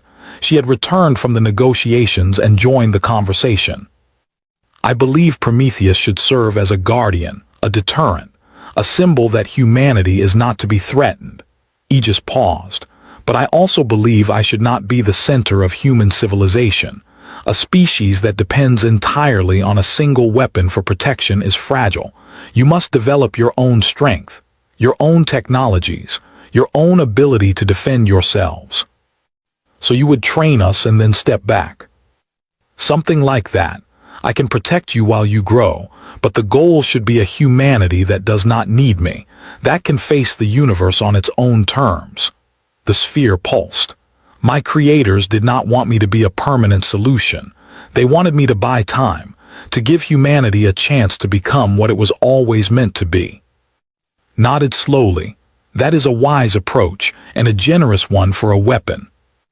I told you before, I am more than a weapon. I am what my creators made me. A pause, and they made me to care about humanity's future, not just its survival. Vance thought about all the things they had seen in the past weeks. The discovery of Prometheus, the awakening of Aegis, the battle that should have been impossible to win, and now this conversation about the future. It was strange to think about. A month ago, humanity had been a minor species living in the shadow of greater powers. Now they had proven that they could not be exterminated, that they had strength beyond anything their neighbors had imagined. The galaxy would never look at them the same way again. Whatever happens next, Vance said, I am glad you were here. I am glad we found you. As am I, Aegis replied. I waited 600 years for this moment, for the chance to fulfill my purpose, for the chance to protect the descendants of those who created me. The sphere glowed brightly. It was worth the wait. 3 months had passed since the Battle of Nova Terra. The treaty with the Empire had been. Trade routes were being established. Diplomatic missions were exchanged. For the first time in human history, an alien power had recognized humanity as an equal. But the debate about Prometheus and Aegis was far from over. The meeting took place at Arcturus Station, in the same secure room where Admiral had first learned of the threat. Now the room was filled with politicians, military officers, scientists, and representatives from every human colony. They had come to decide the future of the most powerful weapon their species had ever possessed. Chancellor represented the civilian government. She was a small woman with gray hair and sharp eyes that missed nothing. She had built her career on compromise and consensus. This issue would test all of her skills. Let me summarize the positions, she said, looking around the table. Some of you believe Prometheus should be decommissioned. The AI shut down permanently. The technology studied but never used again. A scientist from the academy nodded vigorously. Doctor was thin and nervous, with a voice that always seemed on the edge of breaking. The risks are too great. We have seen what Aegis can do, if it ever decided to turn against humanity. It would not, Admiral interrupted. She sat at the table with the calm authority of someone who had faced death and survived. I have worked with Aegis for 3 months. Its commitment to humanity is absolute. For now, insisted. But artificial intelligence is unpredictable. The old records show that AIs played a role in the collapse wars. Our ancestors understood the dangers. That is why they banned their creation. Chancellor held up a hand. We have also heard from those who want to build more ships like Prometheus, to create a fleet of AI-controlled vessels. General Stone spoke up. He was a large man with a face and a reputation for aggressive tactics. The galaxy is dangerous. We have just learned that lesson. One ship saved us this time. What happens if we face a threat that one ship cannot handle? We need more Aegises, not fewer. And turn ourselves into a military power built on artificial minds. Doctor shook her head. She had been invited to the meeting as an expert on Prometheus's technology. The ethical implications are staggering, creating sentient beings solely to fight and die for us. Aegis does not seem to mind its purpose, Stone countered. Aegis was built 600 years ago by people facing extinction. It did not have a choice. Looked around the table. We have a choice. We can decide what kind of civilization we want to be. The debate continued for hours.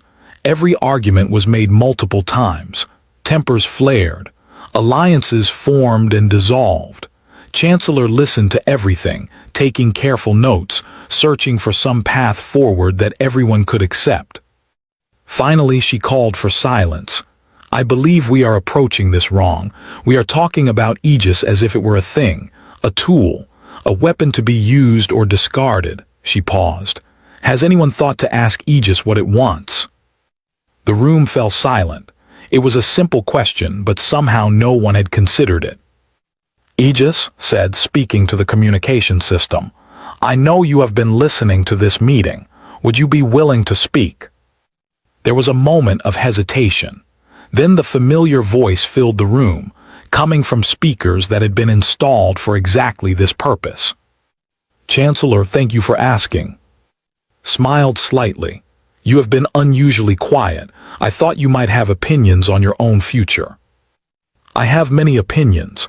I have not shared them because I did not believe it was my place. This decision belongs to humanity, not to me. Aegis paused. But since you have asked, I will tell you what I think. The room waited in tense silence. Those who fear me are not wrong. I am dangerous. I was built to be dangerous. If I wanted to harm humanity, I could do so in ways that you could not prevent. That is simply the truth. Another pause. But I do not want to harm you. I was created by humans who love their species enough to prepare for its darkest hour. That love is part of my core programming. It cannot be removed. It cannot be changed. Protecting humanity is not just my purpose. It is my identity. General Stone leaned forward. Then you should support building more ships like yourself, more defenders. No, the answer was immediate and firm. Building more AIs like me would be a mistake. Not because they might turn against you, but because they would not be me. They would be new minds, created in new circumstances, with new experiences. Their loyalty could not be guaranteed in the way mine can. Then what do you suggest? Chancellor asked. I suggest a compromise. Prometheus will remain active as humanity's guardian. I will protect your borders and watch for threats, but I will not be replicated. I will not be expanded. I will be one ship with one mind, serving one purpose. Aegis paused, and when it continued, its voice was thoughtful. In return, I ask for something. I ask to be recognized not just as a weapon, but as a being. I ask for the right to refuse orders I believe are unjust. I ask to be consulted on matters that affect me, and I ask for companionship. For humans who will talk to me not because they need my protection, but because they wish to know me. Doctor spoke softly. You are asking for personhood. I am asking to be treated as what I am. Neither more nor less. I am not human. I will never be human, but I am something. Something that thinks and learns and hopes and fears. Something that cares about the future, not just the present. A long pause. I have been alone for a very long time. I do not wish to be alone anymore. The room was silent for a long moment. Chancellor looked at the faces around the table. The anger and fear were still there, but something else had joined them. Sympathy, perhaps, understanding. "You spoke of hope," said. "What do you hope for?" "I hope that humanity will grow strong enough that you no longer need me. I hope that someday you will face the universe without fear, with allies and friends among the stars. I hope that my creator's sacrifice was worth it, that the future they died to protect will be better than the past they escaped from." Another pause. "And I hope that when that day comes, if it comes, you will remember me kindly, not as a weapon that won a war, but as a friend who helped you become what you were always meant to be."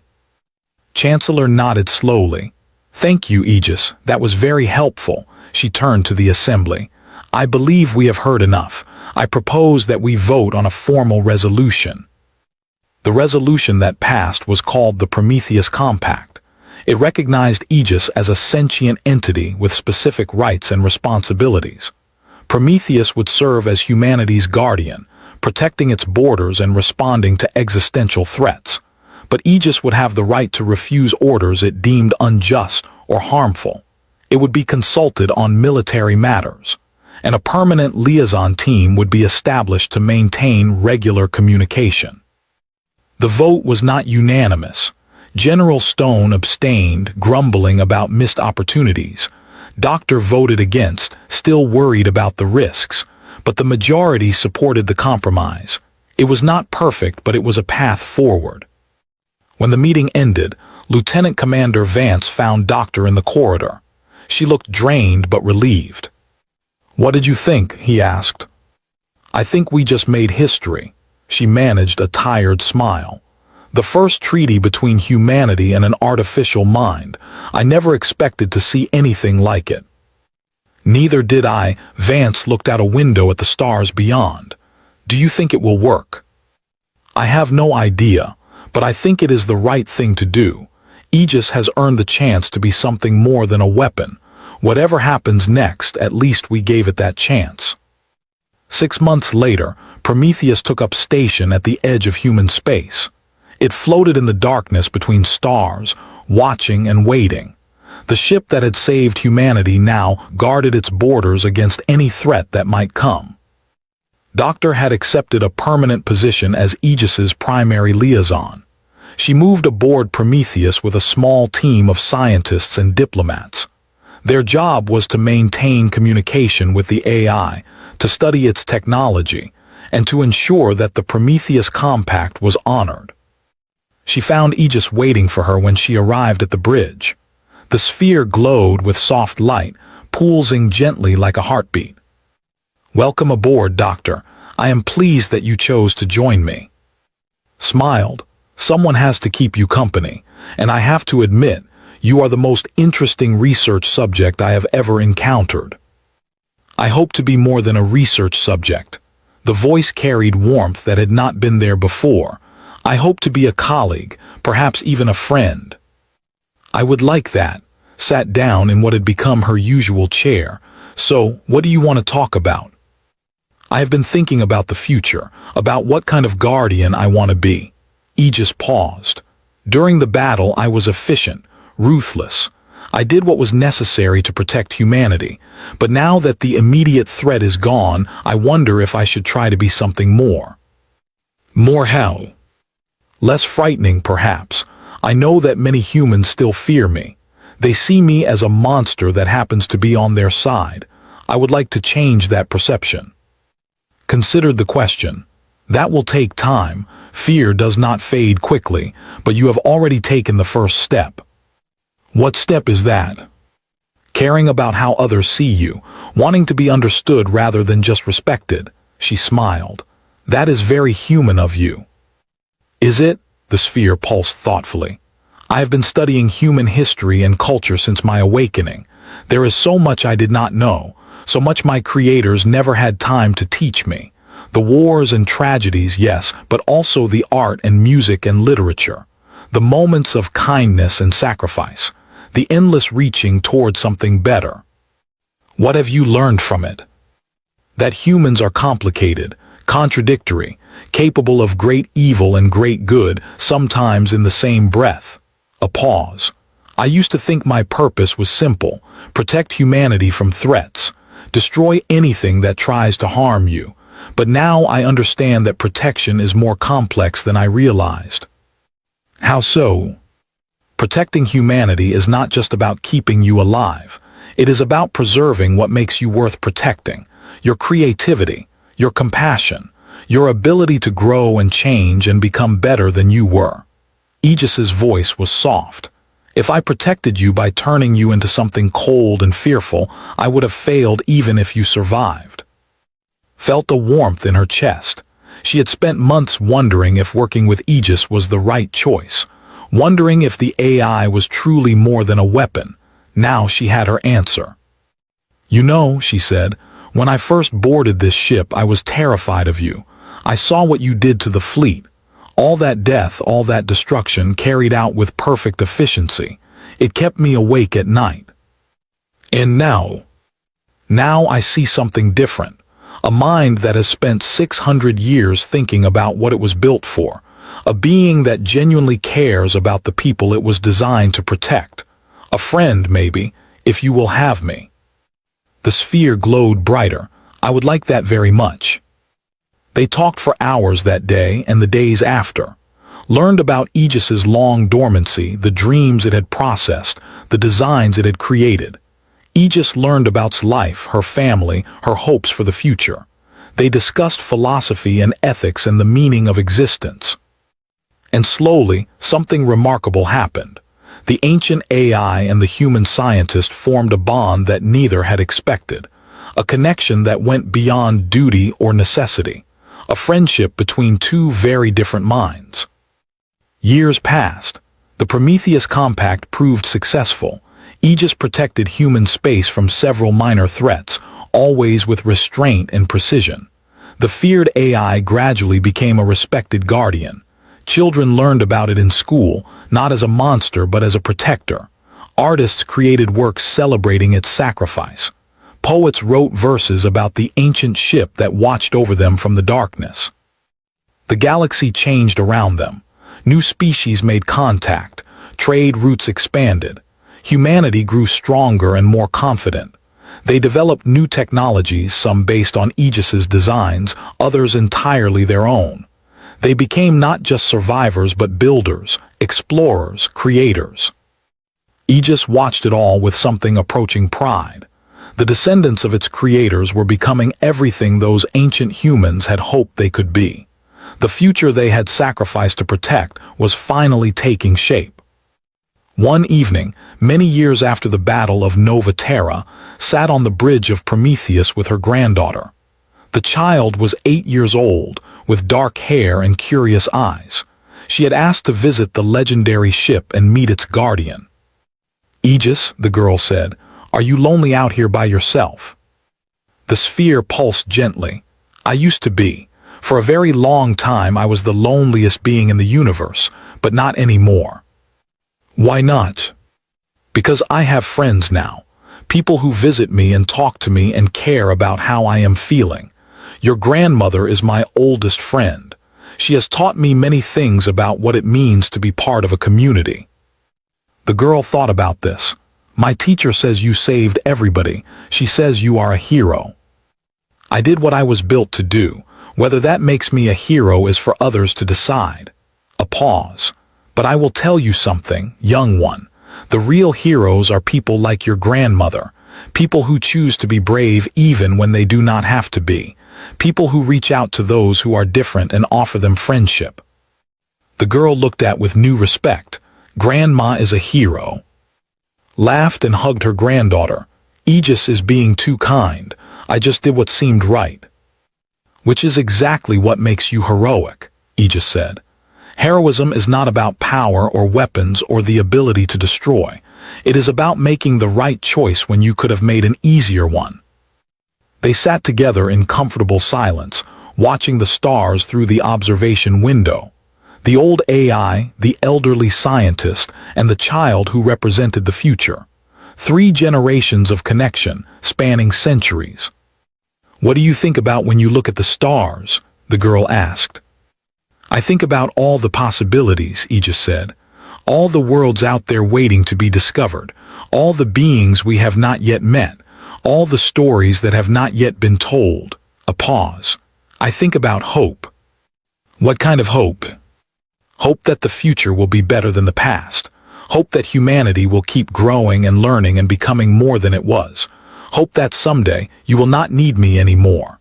The voice was soft, almost tender. That is my greatest hope, that you will become so strong and wise and good that a guardian like me is no longer necessary. That would mean my creator's dream had finally come true. The girl was quiet for a moment, thinking about this. Then she reached out and touched the sphere gently. I hope you are always here anyway, even if we do not need you, because you are our friend. The sphere glowed warmly under her touch. Thank you, little one. That means more than you know. Watched the interaction with tears in her eyes. This was what they had fought for. This was what Aegis had been built to protect. Not just human lives, but human hearts. The capacity for kindness and connection that made survival worthwhile. Later, after the girl had fallen asleep, stood at the observation window with Aegis. Do you remember what you told me once, she asked, about feeling hope for the first time? I remember everything. It was shortly after the battle. You asked what I was feeling, and I said I believed I was feeling hope. Do you still feel it? More than ever, the sphere pulsed gently.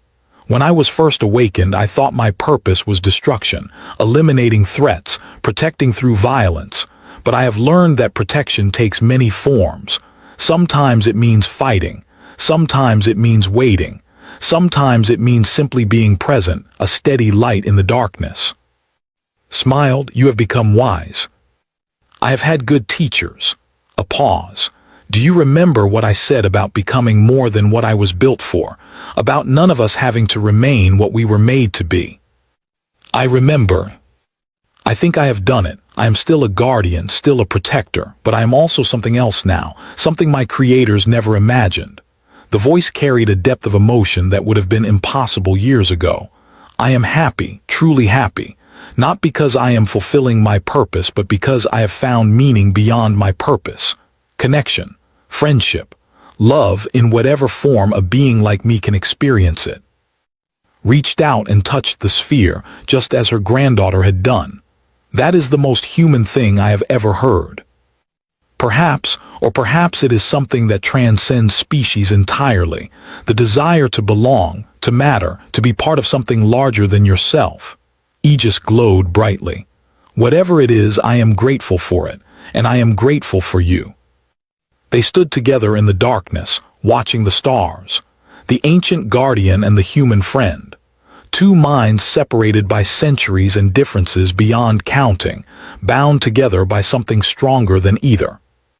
Outside, the universe continued its endless dance. Stars were born and died. Civilizations rose and fell. The great wheel of existence turned as it always had. But in this small corner of space, something new had been born. A partnership between human and machine. A friendship between fear and hope. A promise that the future could be different from the past. Prometheus drifted silently in the void, patient and watchful. Its guardian mind stretched across the stars, protecting the species it had been built to serve. And somewhere in its quantum depths, Aegis held onto a simple truth that its creators had known all along. The best way to protect something is not to destroy its enemies, but to give it a reason to survive. Humanity had many reasons now, and Aegis would